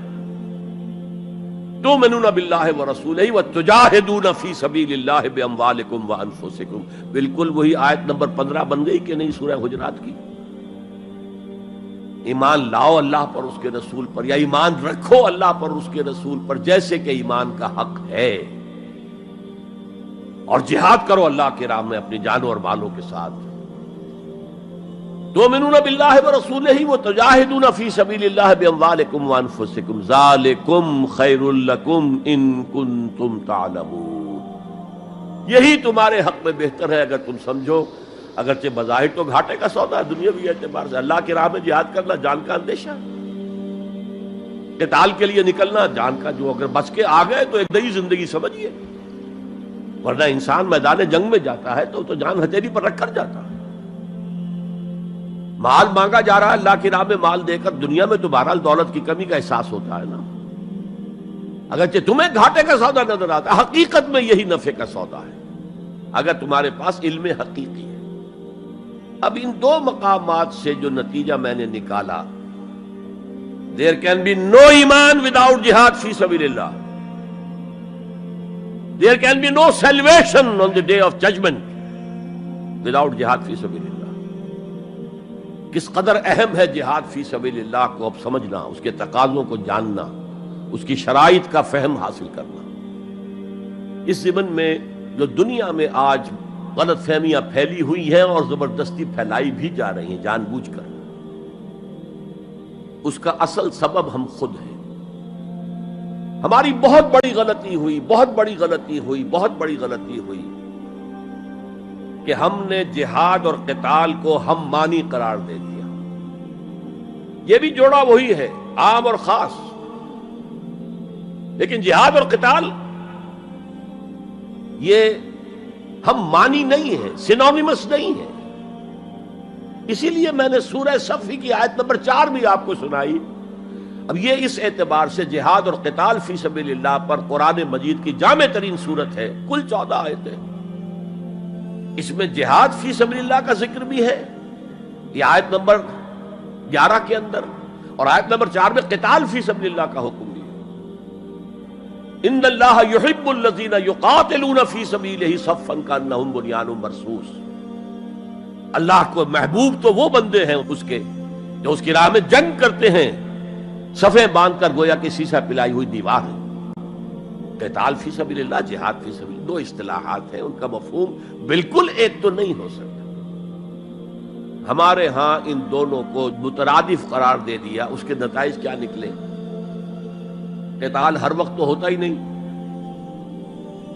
لہذا جہاد ثانوی شے ہو گیا، اس کی اہمیت ہی نہیں رہی.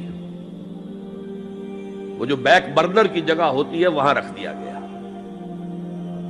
بعض لوگوں نے ایک اور غلطی کی اس کے برعکس، جہاد کی اہمیت کے پیش نظر انہوں نے اسے ارکان اسلام میں داخل کر دیا. یہ بہت بڑی جسارت ہے، اس لیے کہ متفقون علیہ حدیث حضرت عبداللہ ابن عمر سے میں سنا چکا ہوں 5 ارکان اسلام کے، اور حدیث جبرائیل میں اسلام کی ڈیفینیشن وہی 5 چیزیں، چھٹی چیز داخل کرنے کا کسی کو حق نہیں. ارکان اسلام میں جہاد فی سبیل اللہ شامل ہے، ارکان ایمان میں شامل ہے. There can be no ایمان without جہاد فی سبیل اللہ، and there can be no salvation. نجات کا کوئی امکان نہیں ہے اگر جہاد فی سبیل اللہ نہیں. ہم نے مترادف بنا کر ایک طرف تو سیکنڈری حیثیت دے دی اس کو، اور اس سے ستم بالائے ستم مسلمان جنگ کرے وہ جہاد فی سبیل اللہ ہے.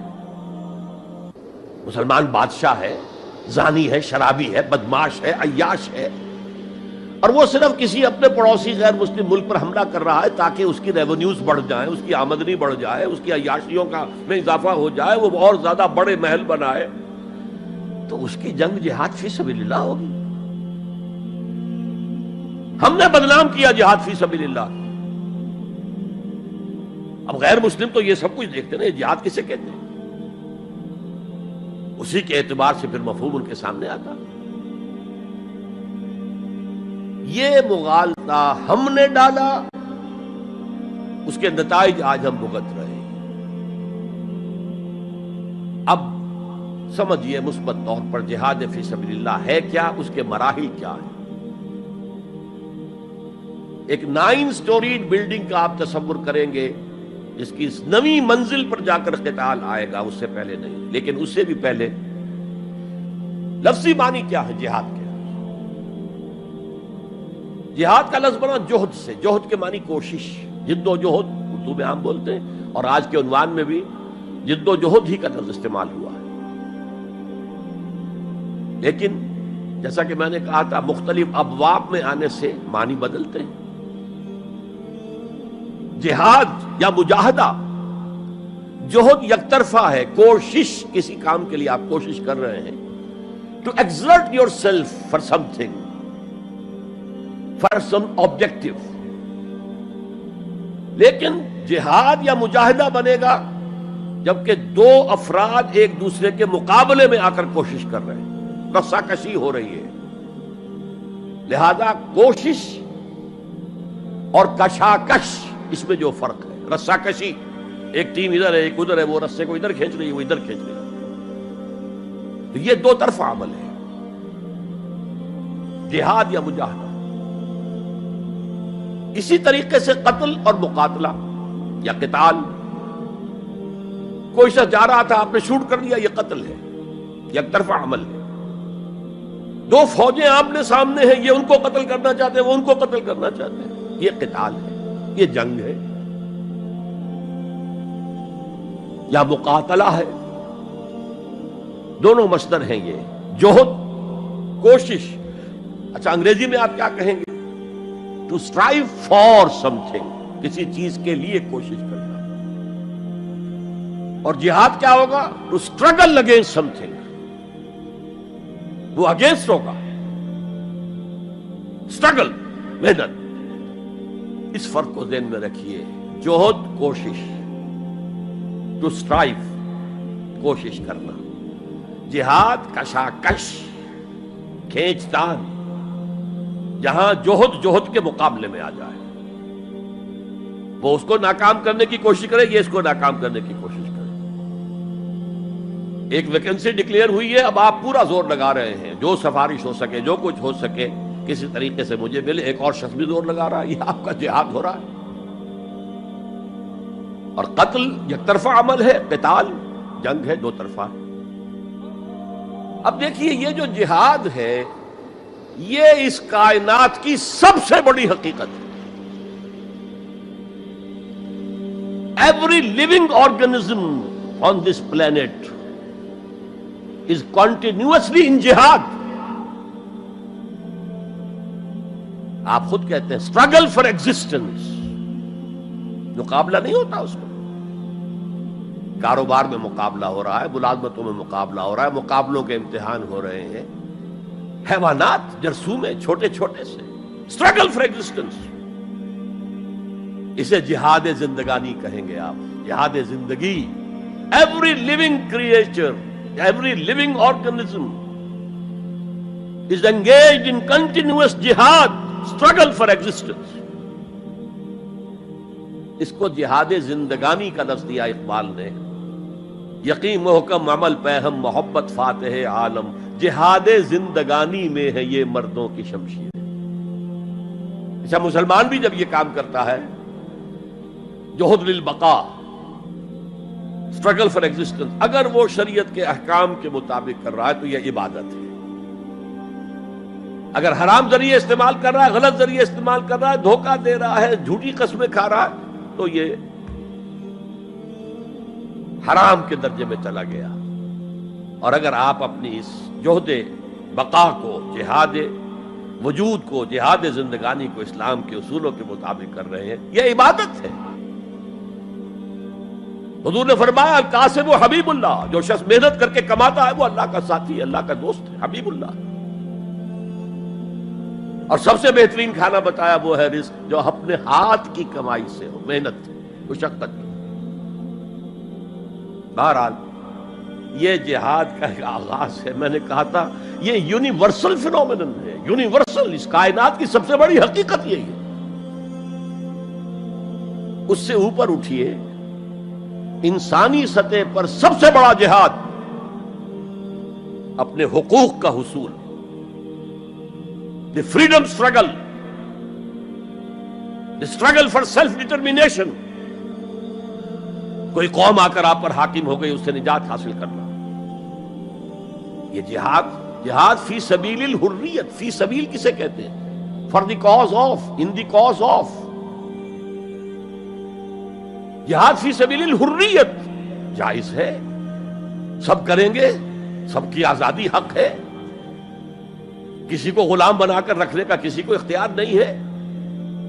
تو struggle for freedom it's a universal phenomenon. اور مسلمان بھی اگر کرے گا اور اللہ کی حدود کے اندر رہ کر کرے گا تو وہ بھی اللہ کے ہاں وہ اجر و ثواب کا مستحق ہوگا، بلکہ اگر جان دے دے گا شہید شمار ہوگا. اس لیے کہ حضور کی ایک حدیث ہے، من قتل دون مالہ فہو شہید. جو شخص اپنے مال کی حفاظت میں مارا گیا وہ بھی شہید ہے. اب آپ کہیں جا رہے تھے، آپ کے پاس کچھ مال ہے، جیب میں کچھ ہے، کوئی ڈاکو آ گئے آپ کو گھیر لیے. اب آپ کے پاس دو راستے، ایک تو آپ کہے لو بھائی جو کچھ ہے یہ حاضر ہے، لے لو، میری جان بخشی کرو، اور ایک یہ کہ آپ ڈٹ جائیں. اس ڈٹ جانے میں اگر جان چلی گئی تو آپ شہید ہیں.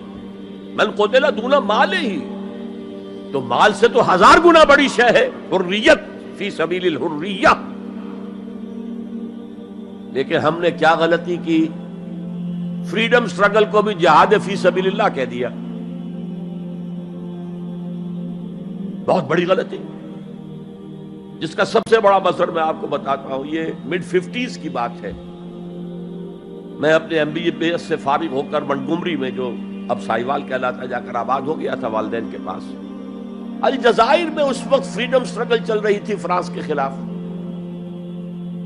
تو اس کے لیے کچھ فنڈز حاصل کرنے کے لیے ایک وفد آیا پاکستان کے دورے پر. ایک تو کرنل صاحب تھے، کرنل عودہ، وہ تو داڑھی مونچھ صاف تھے جیسے ہوتے ہیں عام طور پر فوجی. لیکن ایک بہت بڑے عالم دین علامہ بشیر الابراہیمی الجزائری، بہت مشہور، بہت بڑے عالم، وہ بھی ساتھ تھے. انہوں نے جو تقریر کی عربی میں، جہاد فی سبیل اللہ، جہاد فی سبیل اللہ، واقعہ یہ کہ وجد میں آ گیا پورا مجمع. وہ لوگ تو وجد میں نہیں آ سکے ہوں گے جنہوں نے ترجمہ جنہوں نے سنا ہے، لیکن میں عربی سے واقف تھا تو میں واقعتاً وجد میں آ گیا. قرآن کا بیان، حدیث کے بیان، جہاد فی سبیل اللہ کی اہمیت، جہاد فی سبیل اللہ کا مقام و مرتبہ. اچھا جو بھی ہو سکا پیسے ہم نے جمع کیے، کمیٹی بنائی، تھیلی پیش کی. Now prepare for the shock. جب یہ جہاد کامیاب ہوا تو ایک سوشلسٹ ریاست قائم ہو گئی. How come؟ اگر یہ جہاد فی سبیل اللہ تھا تو اسلامی ریاست قائم ہونی چاہیے تھی. اگر درخت آم کا تھا تو اس میں نمولی کیسے لگ گئی؟ معلوم ہوا کہ ہم نے غلطی کی تھی.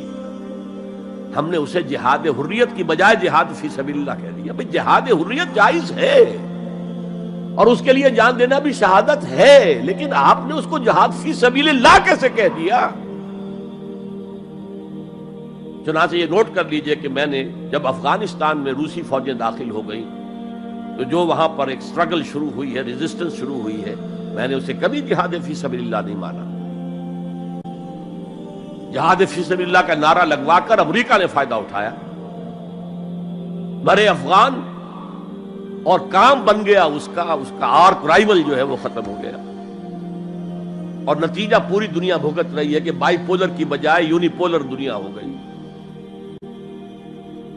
اور وہ جو ایک پول ہے جتنا طاقت کے نشے میں اس وقت چور چور ہے، وہ آپ کو معلوم ہے، مجھے تفصیل میں جانے کی ضرورت نہیں. میں نے کہا تھا جہاد حریت ہے، جائز ہے، to defend your country against an invader, لیکن اسے جہاد فی سبیل اللہ نہ کہیں. اچھا اس سے آگے آئیے، اب ہیومن لیول پر اس سے اوپر کا ایک کی سطح ہے، نظریے اور نظام کے لیے جہاد. ایک نظریہ تھا مارکسزم، اس کی بنا پر نظام جو بنا وہ communism. Who really believed in Marxism and communism, he struggled to establish a communist state. یہ جہاد ہے فی سبیل الاشتراکیہ، اشتراکیت کی راہ میں جہاد کر رہے ہیں. جانیں دے رہے ہیں، مر رہے ہیں، زار کی فوجیں جو ہیں وہ شوٹ کر رہی ہیں کھڑے ہو کر کے قطاروں کے اندر، جانیں دے رہے ہیں۔ اس کے بغیر تو ظاہر بات ہے شہنشاہیت، زار کی شہنشاہیت کہیں جگہ چھوڑ سکتی تھی، کہیں اپنی جڑ چھوڑ سکتی تھی؟ تو یہ جو جہاد ہے یہ ہے ایک نظریے کی بنیاد پر، اس نظریے پر ایک نظام قائم ہوتا، جس نظریے میں وہ بلیو کرتے ہیں کہ یہی حق ہے، یہی انسان کے لیے بہتر ہے، اسی میں عدل ہے، اسی میں انصاف ہے، اس کو قائم کرنے کی جد و جہد کرنا ان پر فرض ہے۔ نہیں کرتے تو آپ کہیں گے ایسے ہی جھوٹ موٹ کو بنا پھرتا ہے کمیونسٹ، اس کی تو ساری دوستیاں، اس کے سارے تعلقات جو ہیں وہ تو کیپٹلسٹ کے ساتھ ہیں، تو ان کے تنخواہیں لیتا۔ آپ کہتے ہیں کہ نہیں کہتے؟ یہ ہے جہاد، اگر وہ نظریہ ایمان ہے اور نظام اسلام ہے، اس کے لیے جو جہاد ہوگا وہ جہاد فی سبیل اللہ ہے۔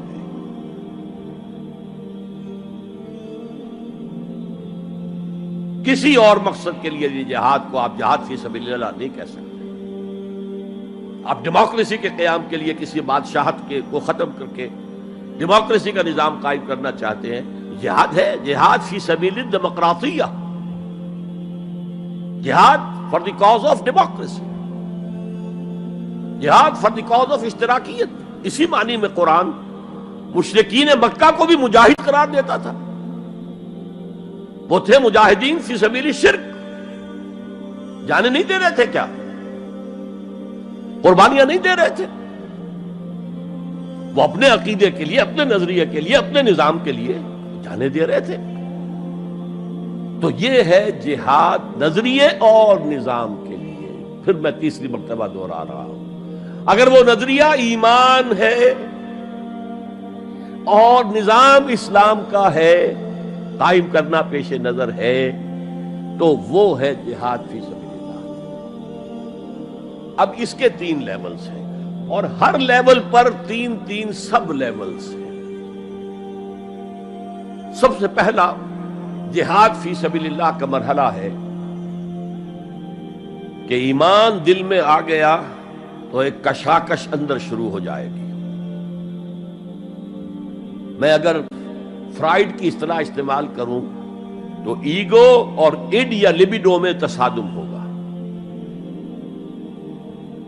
آپ کے نفس کی خواہش کچھ اور ہے، ایمان کہتا ہے غلط، کشاکش ہوگی کہ نہیں؟ یہ اندرونی جہاد ہے اپنے نفس کے خلاف۔ جیسے فرعون نے کہا تھا الیس لی ملک مصر وہذہ الانہار تجری من تحتی، کیا میں بادشاہ نہیں ہوں مصر کا؟ مصر کی حکومت میری نہیں ہے؟ اور کیا یہ ساری نہریں جو ہیں میرے نظام کے تحت نہیں چل رہی؟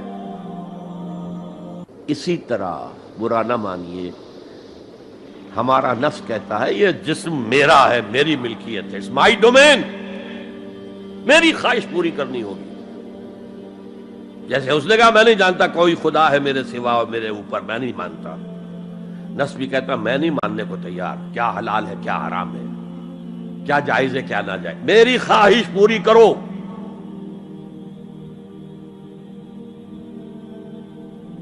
اس کے خلاف جہاد، یہ پہلی منزل کا جہاد ہے۔ اور آپ کو معلوم ہے 3 منزلہ عمارت ہے، تو بلند ترین تو ہے تیسری منزل، اہم ترین ہے پہلی منزل۔ پہلی منزل بنے گی تو دوسری بنے گی، دوسری ہوگی تو تیسری بنے گی نا۔ پہلی منزل یہ ہے اور اہم ترین یہ ہے۔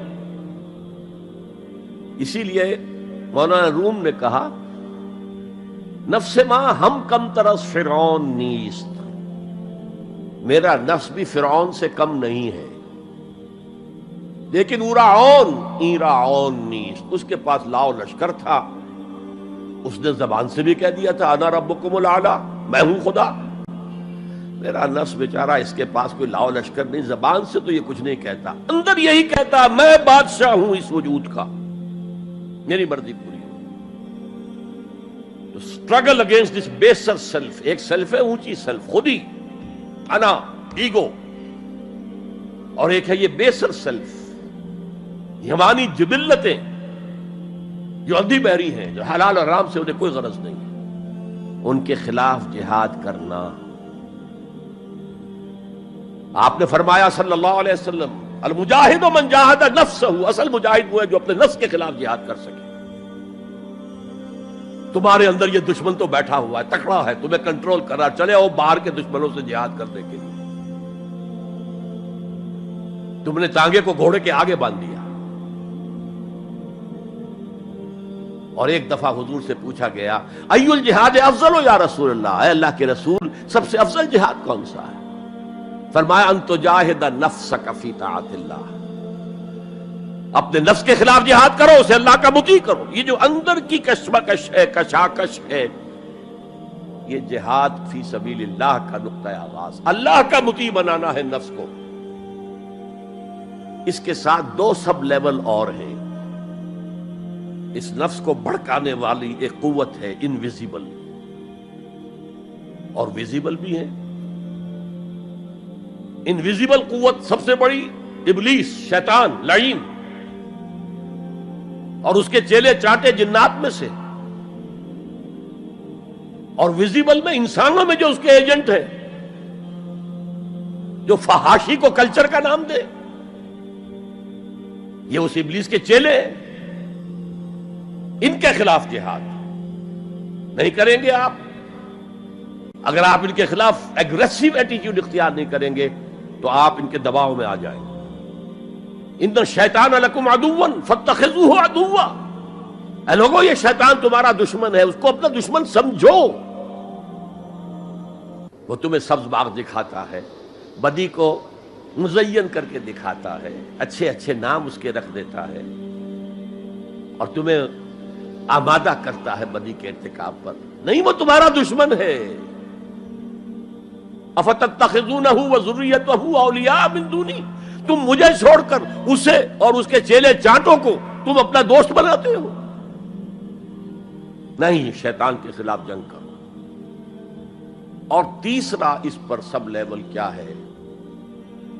معاشرہ اگر بگڑا ہوا ہے، اس کا عمومی رجحان برائی کی طرف ہے، تو سوشل پریشرز آپ کو ادھر دھکیلتے ہیں.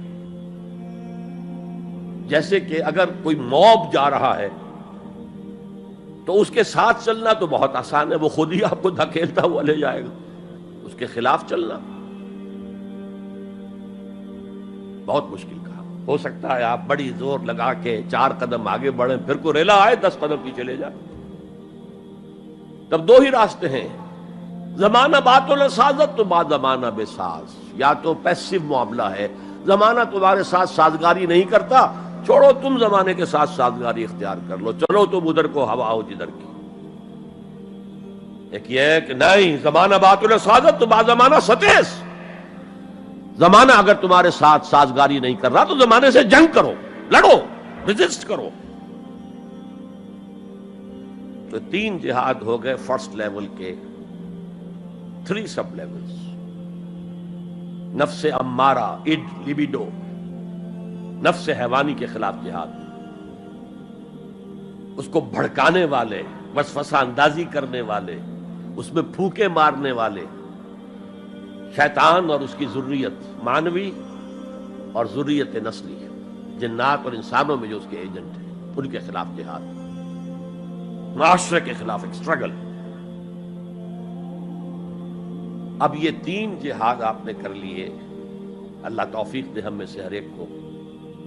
تو اب یہ جہاد آپ کے جسم سے باہر نکلے گا، خارج میں آئے گا. دوسری منزل ہے نظریاتی تصادم.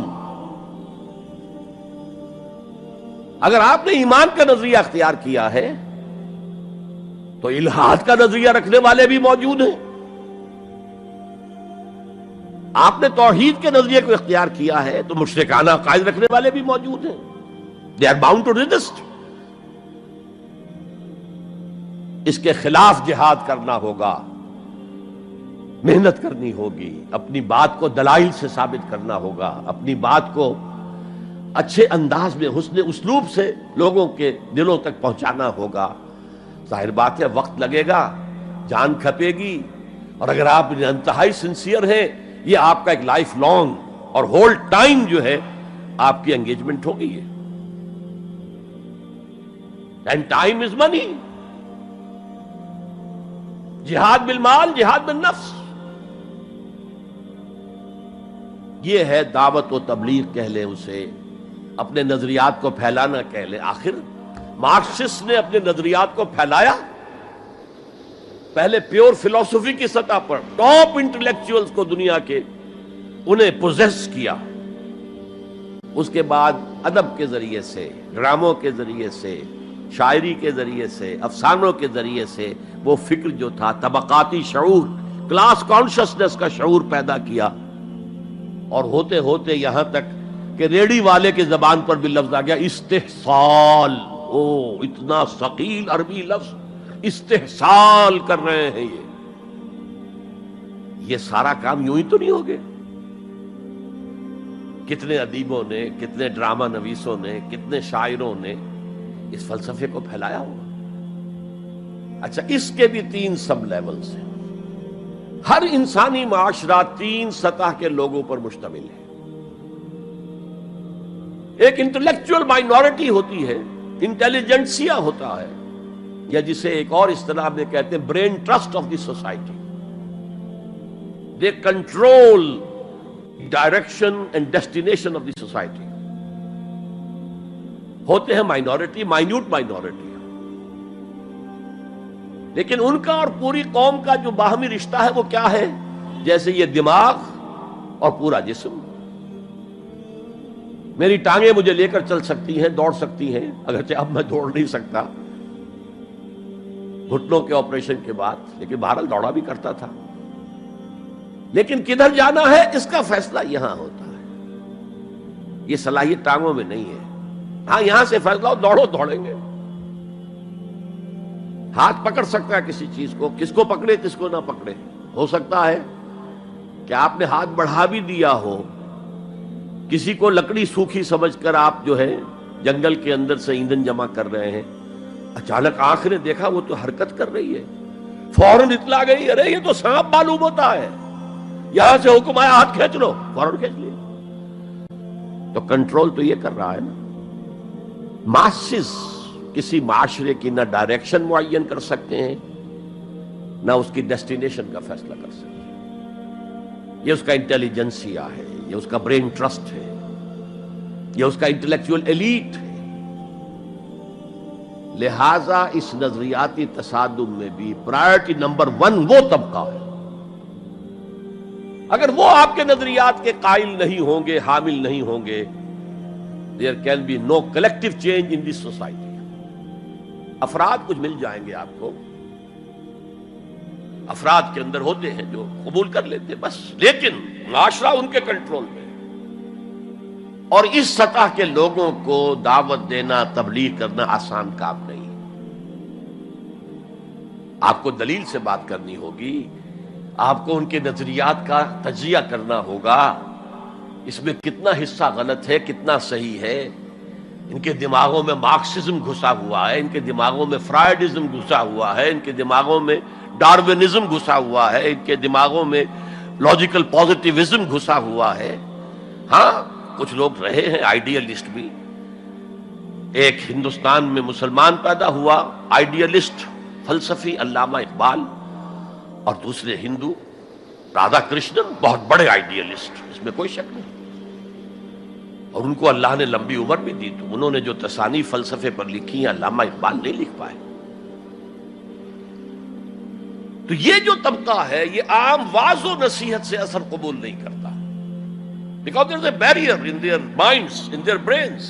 You have to pierce through that barrier, and only then you can approach their hearts. ان کے دلوں تک رسائی نہیں ہو سکتی براہ راست جب تک کہ یہ خول جو ہے، یہ نظریاتی خول، اس کو پیئرس نہ کیا جائے.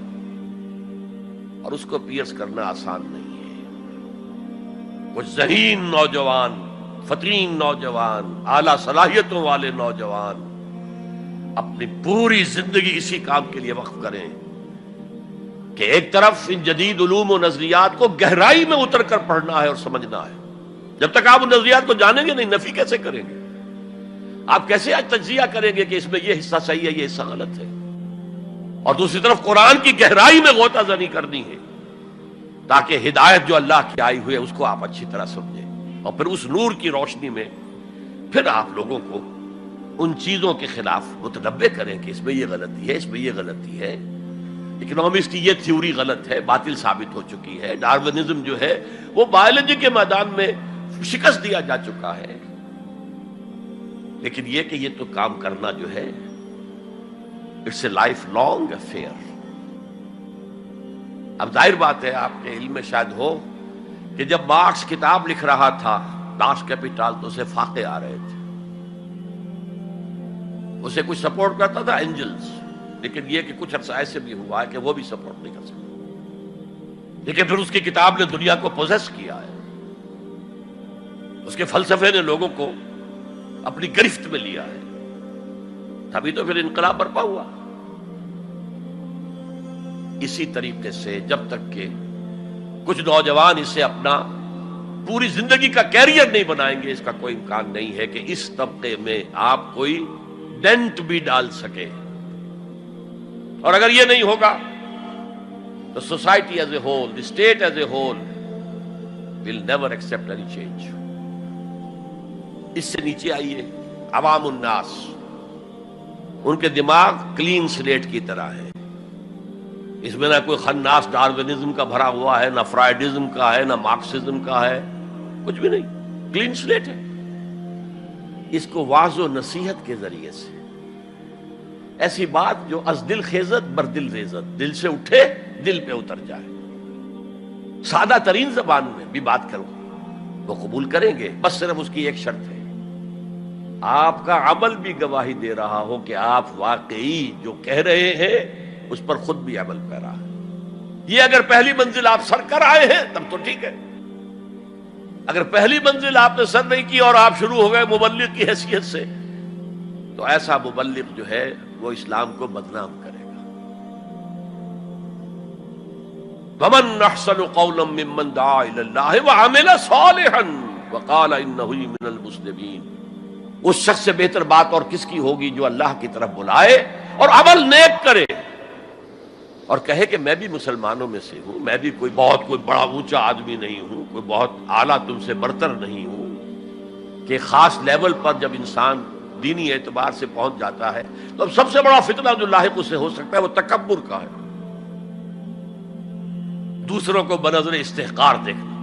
اگر یہ نہیں ہے سنسیریٹی کے ساتھ اپنے مخاطب کی خیر خواہی اس کے ساتھ آپ بات کر رہے ہیں تو یہ ہے موعظہ حسنہ۔ یہ میں جو کچھ بیان کر رہا ہوں یہ سورہ نحل کی آیت ادعو الی سبیل ربک بالحکمہ، یہ ٹاپ لیول کے اوپر حکمت سے، دانشمندی سے، اور حکمت کسے کہتے ہیں؟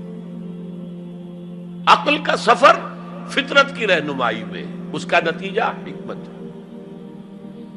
عقل خالص کا نتیجہ فلسفہ ہے، فلسفے کی منزل سکیپٹسزم ہے یا ایگنوسٹسزم ہے، لادریت ہے یا ارتیابیت ہے۔ ثم لم یرتابوا آج ہم نے پڑھا ہے، وہی ارتیابیت ہے۔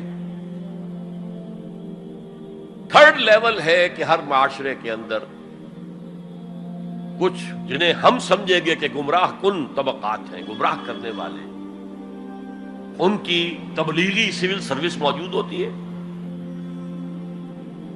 انہیں تنخواہیں ملتی ہیں اسی کی کہ وہ آپ کے نظریے کی نفی کریں اور اپنا نظریہ، اپنا عقیدہ پھیلائیں۔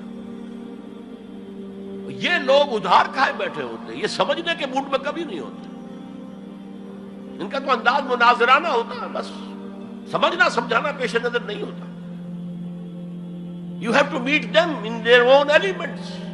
اگر نہیں کریں گے تو عوام الناس پر بہت برا اثر ہوگا۔ عوام الناس جو ہیں وہ تو پھر زیر اثر آ جائیں گے ان کے، جیسے کہ پادری فینڈر آیا تھا انڈیا میں، ابھی جب کہ ایسٹ انڈیا کمپنی کی حکومت شروع ہوئی تھی، کلکتے ہی سے انگریز شروع ہوئے تھے، کلکتے ہی سے مشنری ورک شروع ہوا تھا، وہیں پہلا پریس لگا تھا، وہیں اردو کی بائبل چھپی تھی، اور اس نے تمام مسلمان علماء سے مناظرے کیے، بنگال کے، بہار کے، یو پی کے، سب کو ہراتا ہوا، شکست دیتا ہوا دلی پہنچ گیا، اور دلی کی جامع مسجد کی سیڑھیوں پر کھڑے ہو کر اس نے اعلان کیا، اے مسلمانوں، میں وہاں سے یہاں تک آ گیا ہوں، تمہارا کوئی عالم میرا مقابلہ نہیں کر سکا۔ اس کی وجہ یہ کہ ہمارے علماء نہ بائبل پڑھتے تھے نہ تورات پڑھتے تھے. ان کا اصل سبجیکٹ تھا فقہ، اس لیے کہ انہیں سرکاری جو حکومت مسلمانوں کی تھی اس کے اندر قاضی اور مفتی کے عہدے اور قاضی اور خطیب جامع مسجد کے یہ عہدے تھے. تو سول سروس کے لیے جو نصاب بنا ہوا تھا وہاں اس میں قانون کی اہمیت تھی سب سے زیادہ، تو فقہ پڑھتے تھے. اور وہ لوگ تیار ہو کر آتے تھے پوری طرح عربی سے واقف ہے، قرآن سے واقف ہے، تو مقابلہ کیسے ہو؟ اور اگر اس وقت کوئی شخص مقابلے میں نہ آ سکتا، ایک تو عجیب بات نوٹ کیجئے کہ اس وقت اسلام اور توحید کا دفاع کرنے والا سب سے بڑا ایک ہندو تھا، راجا رام موہن رائے. آئینہ تثلیث اس نے کتاب لکھی ہے جس میں کہ ٹرینٹی جو عیسائیت کی بنیاد ہے اس کی نفی کی اور توحید کا اثبات کیا. بہرحال پادری فینڈر کے مقابلے میں کوئی اگر نہ آتا تو کیا اثر ہوتا علماء پر؟ ویسے ہمیں انگریزوں نے فتح کر لیا، ہمارے مذہب کو عیسائیوں نے فتح کر لیا، لیکن اللہ کا فضل ہوا، کرم ہوا. ضلع مظفر نگر کا ایک قصبہ کیرانہ ہے، مولانا رحمت اللہ کیرانوی رحمت اللہ علیہ وہ میدان میں آئے، انہوں نے شکست فاش دی، فینڈر کو بھاگ گیا ہندوستان سے. تو یہ جدال اس کو قرآن کہتا ہے، مناظرہ نہیں، عام لفظ استعمال ہوتا ہے مناظرہ، قرآن کہتا ہے مجادلہ. لیکن اس کے لیے بھی کیا کہتا ہے؟ جدال بھی کرو تو خوبصورت طریقے سے، گالم گلوچ نہ کرو، لوگوں کی توہین نہ کرو، ان کے جھوٹے معبود ہیں تو انہیں گالیاں مت دو، شریفانہ انداز میں بات کرو. یہ 3 لیولز دعوت. ظاہر بات ہے کہ اس طرح کے مناظرے کے لیے بھی اسپیشل ٹریننگ کی ضرورت ہوتی ہے. اگر آپ ان مذاہب کی گہرائی میں نہیں اترے ہوئے، ان کی تاریخ کی جو ہے پورا پس منظر آپ کو معلوم نہیں، ان کے اسکرپچرز کو آپ نے نہیں پڑھا ہے، تو آپ کیسے کریں گے مناظرہ؟ تو یہ 3 سب لیولز ہیں دعوت و تبلیغ کے، جہاد کے، جس میں جان بھی لگتی ہے، مال بھی لگتا ہے. ایک ادع الی سبیل ربک بالحکمہ for the elite, intellectual elite, والموعظۃ الحسنہ فار دی کامن ماسز، وجادلہم باللتی احسن، اور جدال اور مجادلہ کرو ان کے ساتھ، لیکن بہت عمدہ طریقے سے، خوش اسلوبی سے. اس میں تہذیب ہونی چاہیے، شائستگی ہونی چاہیے. اگر وہ کہیں اس سے نیچے گر رہے تو مت گرنا. 2 لیولز اور 6 سب لیول ہو گئے. اب آئیے، اس کا چوٹی کا جہاد ہے نظام کو بدلنا. مارکسزم کو مانا ہے تو فرض ہے کہ کمیونزم نافذ کرو. یہ سخت ترین مرحلہ ہے، اس لیے کہ ظاہر بات ہے کہ خلا تو کہیں ہے نہیں، کوئی نہ کوئی نظام تو ہے، اور وہ نظام اپنے آپ کو ڈیفینڈ کرتا ہے، وہ سٹیٹس کو چاہتا ہے. اس کے ساتھ جو پریولیج کلاسز ہیں وہ چاہیں گی نظام یہی رہے. اسی کی شاخوں پر تو ہمارے آشیانے بنے ہوئے ہیں، ہمارے گھونسلے، ہمارے مفادات پر زد پڑ رہی ہے. Guard up your lines, resist them. یہ معاملہ ہے جس میں تصادم آتا ہے. نظام تصادم کے بغیر نہیں بدل سکتا. دعوت کے ذریعے آپ سلیم الفطرت، سلیم العقل لوگوں کو کھینچ لیں گے، لیکن لاتوں کے بھوت باتوں سے نہیں مانتے. جن کے ویسٹڈ انٹرسٹ ہے وہ نہیں چھوڑیں گے. ان میں سے بھی ہو سکتا ہے نکل آئے. ابو بکر صدیق انہی میں سے تھے، عثمان غنی انہی میں سے تھے، لیکن نکل آتے، لوگ نکل آتے. لیکن اکثریت ان کی وہ ڈٹ جاتی ہے. گارڈ اپ یور لائنز، اپنے مفادات کا تحفظ کرو، بچاؤ اپنے مفادات کو. تو تصادم بیکمز انیویٹیبل، انیویٹیبل، انیویٹیبل. اس تصادم کی بھی 3 سٹیجز ہیں. وہی میں نے کہا تھا نا، 3 سب سٹیجز ہر سٹیج پر. پہلی یہ ہے جسے پیسو ریزسٹنس کہا جائے گا. ظاہر بات ہے کہ کانفلکٹ تو انقلابی لوگوں نے پیدا کیا ہے نا. معاشرہ تو بس رہا تھا، غلام اپنے قسمت پر شاکر و صابر تھے، قربا کہتے تھے ہماری تقدیر ہی یہ ہے، ٹھیک ہے، اسی لیے تو مارکس نے کہا کہ یہ اوپیم آف دی ماسز ہے مذہب۔ اس نے کانفلکٹ کس نے پیدا کیا؟ جس نے کہا یہ غلط ہے، یہ نظام صحیح نہیں ہے، یہ ریپریسو ہے، یہ ایکسپلائٹیٹو ہے، یہ ڈسکریمنیٹو ہے، اس میں تقسیم دولت کا نظام غلط ہے۔ ایک طرف ارتکاز دولت ہے، دوسری طرف احتیاج ہے، بھوک ہے، مفلسی ہے، قلاشی ہے۔ جو یہ کہتے ہیں تو گویا کہ ایک تالاب پرسکون تھا، اس نے پتھر تو آپ نے مارا نا، اب جو لہریں اٹھیں گی تو be prepared to face the music. چنانچہ اور مارو ان کو قتل کرو، ان کو جیلوں میں ٹھونس دو، ان کو یہ کرو، ان کو وہ کرو۔ اس سارے معاملے میں پہلی سٹیج ہوگی اس نظریاتی اور نظام کے تصادم میں ٹیک آل persecution without any retaliation.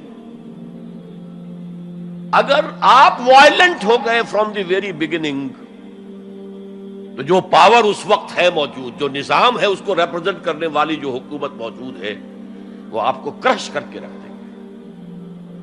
You have to buy time. اور اس کے لیے کیا ہے؟ وہ تمہیں مارے تم جواب نہ دو، وہ گالی دے تم انہیں دعائیں دو، وہ پتھر مارے تم پھول پیش کرو۔ ادفع باللتی ہی احسن، بہترین انداز میں دفاع کرو۔ اسے کہتے ہیں پیسو ریزسٹنس۔ حضور کی سیرت میں پورے 12 برس یہ حکم تھا، this was the order of the day, no retaliation whatsoever, no raising of hands even in self defence. اور یہ میں آپ کو بتا چکا ہوں، مہاتما گاندھی نے کہا سرحدی گاندھی عبد الغفار خان سے کہ میں نے یہ عدم تشدد جو ہے، تشدد کا جواب تشدد سے نہ دینا، یہ میں نے سیکھا ہے حضرت مسیح سے اور حضرت محمد سے صلی اللہ علیہ وسلم۔ حضرت مسیح کی زندگی پہلی سٹیج ہی پر تک رہی، آگے کی وہ مہم چلی ہی نہیں، اس لیے کہ آپ کو ریسپانس ملا ہی نہیں۔ کہتے ہیں کل 72 آدمی ایمان لائے تھے ان پر، اور ان میں سے بھی 12 تھے جو ان کے مخلص ساتھی تھے، حواریین تھے، ہر وقت ساتھ رہتے تھے، اور ان میں سے بھی ایک وہ تھا جس نے غداری کر کے گرفتار کرایا ہے، ان کی اپنی روایت کے مطابق۔ اس کو چھوڑیے، تفصیل میں نہیں جانے کی ضرورت نہیں۔ تو بہرحال اس سے اگلی سٹیج کیسے آتی ہے؟ دعوت وہ دیتے رہے، دعوت دیتے رہے، وعظ کہتے رہے، یہ سب کچھ کرتے رہے، سیکنڈ سٹیج تک رہے، تھرڈ سٹیج تک تو جب تک کہ قوت حاصل نہ ہو you can't proceed. If there's no response you can't go forward. لیکن یہ کہ حضور کی زندگی میں اگلی سٹیج آ گئی، ساتھی آئے، انہیں مارے کھانی پڑی، دہکتے ہوئے انگاروں پہ لٹایا گیا، جانوروں کی لاشوں کی طرح ان کی گردن کے اندر رسیاں باندھ کر انہیں گھسیٹا گیا گلیوں کے اندر، سب کچھ ہوا ہے، برداشت کیا، انہیں قتل بھی کیا گیا۔ حضرت سمیہ، حضرت یاسر پہلے مقتولین ہیں، میاں بیوی رضی اللہ تعالی عنہما، سب کچھ ہوا ہے، برداشت کرو، اسبرو، صبر کرو۔ اس کا ایک بہت بڑا نتیجہ نکلتا ہے، اس معاشرے میں جو سائلنٹ میجورٹی ہوتی ہے، وہ سائلنٹ میجورٹی سائلنٹ تو ہوتی ہے، ڈمب تو ہے، ڈیف نہیں ہے، بلائنڈ نہیں ہے۔ وہ بلال کی چیخیں تو سن رہی ہے نا، وہ دیکھ رہی ہے کس طرح دہکتے ہوئے انگاروں پر خباب بن الارت کو لٹایا گیا۔ یہ جو سائلنٹ میجورٹی ہوتی ہے، اب یہ سوچتی ہے یہ ان کے اوپر کیوں یہ تشدد آ رہا ہے؟ کیا بلال نے آقا کی کوئی چوری کر لی تھی؟ کہیں خدا نہ خواستہ خاکم و دہن آقا کی بیٹی کی عزت پر ہاتھ ڈال دیا؟ کیا کیا تھا جو یہ آقا جو ہے امیہ ابن خلف یہ کچھ کر رہا ہے اس کے ساتھ؟ اس کے بعد جب انہیں معلوم ہوتا ہے کوئی جرم نہیں ہے، صرف یہ کہتا ہے اللہ ایک ہے، میں اور اس کے ساتھ کسی کو شریک کرنے کو تیار نہیں، اور محمد اللہ کے رسول ہے، بس جرم ہے تو یہ ہے۔ اب اس کا کیا اثر پڑتا ہوگا اس سائلنٹ میجورٹی پہ، اس کا آپ اندازہ کر لیجیے۔ ان کی ہمدردیاں اندر ہی اندر ان کے ساتھ ہو رہی ہیں، اگرچہ وہ گئے ہیں اپنے لیڈروں کے دباؤ کی وجہ سے غزوہ بدر میں، مفتوح تو پہلے سے ہو چکے تھے، جو دلوں کو فتح کر لے وہی فاتح زمانہ۔ بہرحال first stage is passive resistance, صبر محض. سیکنڈ، جب ذرا محسوس ہو ہمارے پاس طاقت ہے، we can risk a direct confrontation with the system، تو اس نظام کو کہیں سے چھیڑا جائے دکھتی رگ کو. دیکھیے گاندھی جی کی موومنٹ میں عرض کر چکا ہوں، پہلے کیا تھا؟ Non violent, naan cooperation. کوئی جرم تو نہیں ہے، ہم نہیں پہنتے تمہارے کپڑے، کیا کوئی قانون ہے یہ؟ لیکن سیکنڈ سٹیج کیا آئی؟ یہ چھیڑنا تھا اس کو. نان وائلنٹ سول ڈس اوبیڈینس. ہم پرماتما کے سمندر سے پرماتما کا بنایا ہوا نمک لینے جا رہے ہیں، ہم نے تو کسی کو کچھ نہیں کہا. But it amounted to challenging the taxation policy of British India. اب لاٹھیاں پڑی ہیں، جیلوں میں ٹھوسے گئے ہیں، سب کچھ ہوا، برداشت کیا ہے، کھڑے رہے ہیں، مضبوط رہے. تو یہ سٹیج آتی ہے جب یہ سمجھا جائے کہ ہاں اب طاقت ہے ہمارے پاس. We can risk a direct confrontation with the system.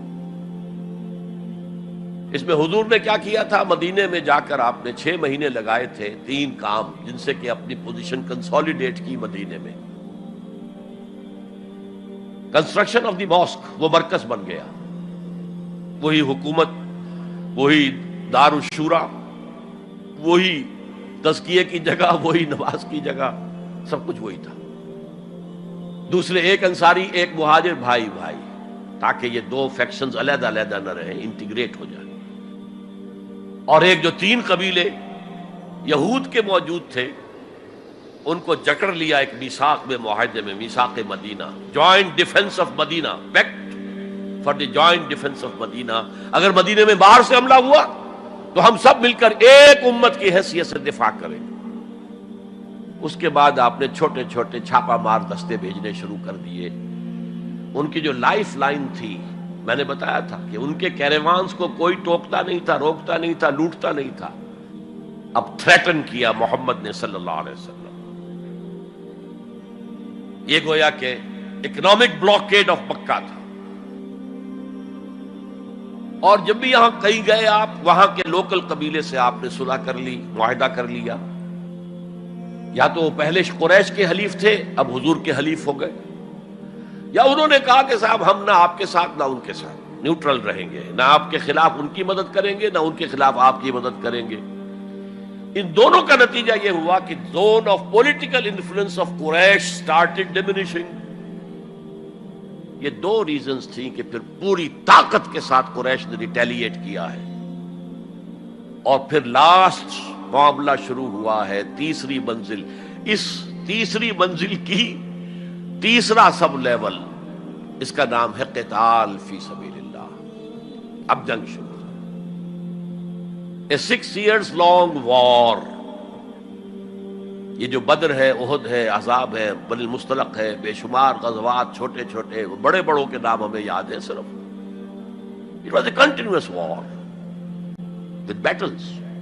Badr battle ہے، جنگ نہیں ہے، جنگ تو مسلسل ہے. بہرحال اس کا نتیجہ یہ قتال فی سبیل اللہ کی منزل آئی ہے. چونکہ یہ ساری 8 منزلیں طے کر کے یہاں پہنچے تھے، لہذا کامیابی ہوئی. اگر ایسے ہی اچھل کر نویں منزل پر پہنچ جاتے تو نیچے گر کر ختم ہوتے. یہ ہے قتال فی سبیل اللہ، اللہ کی راہ میں قتال. بہرحال آج کے انقلاب اسلامی کے لیے پہلے 5 سٹیپ جو کہ تو رہیں گے. دعوت دی جائے گی، لوگوں کی اصلاح کی جائے گی، انہیں منظم کیا جائے گا، پھر پیسو ریزسٹنس کے دور سے گزرنا ہوگا، پھر ایکٹیو ریزسٹنس. لیکن آخری جو ہے 2 طرفہ جنگ کی بجائے 1 طرفہ جنگ. آپ یہ نہ سمجھیے گا میں ہندوستان میں تقریر کر رہا ہوں تو میں گاندھی جی کی تعریف کر رہا ہوں. یہ میری تقریریں کیسٹ پہلے سے موجود ہے، میں نے ہمیشہ نام لیا ہے کہ آج کے دور میں اس انقلابی عمل کی آخری سٹیج کیا ہوگی. اس کے ضمن میں مہاتما گاندھی کا پروسیس درست ہے. نان وائلنٹ، نان کوآپریشن، ترک موالات، نان وائلنٹ، سول ڈس اوبیڈینس. لیکن یہ سٹیجز کب آئیں؟ جب گاندھی لیڈر بن چکے تھے. ان کا یہ کہہ دینا کافی تھا کہ بدیشی کپڑا ہم نہیں پہنیں گے اور ہم اپنا چرخہ چلائیں گے. پورے ہندوستان میں چرخے چلنے شروع ہو گئے. لیڈر تو پہلے کوئی ہونا. تو یہ اجتہاد جو ہے اس کو آج ہمیں قبول کرنا ہوگا. ہمارے لوگ کچھ دوسرے راستوں پر چلے ہیں جس کی وجہ سے دنیا کو موقع ملا ہے کہ وہ جہاد کے لفظ کو خوب اچھالیں اور بدنام کریں. حالانکہ جہاد کا یہ پروسیس سامنے ہو تو کسی سلیم الفطرت انسان، کسی سلیم العقل انسان کو اس پر اعتراض کا کوئی بھی حق حاصل نہیں ہوگا. بارک اللہ لی ولکم فی القرآن العظیم ونفعنی وإیاکم بالآیات وذکر الحکیم.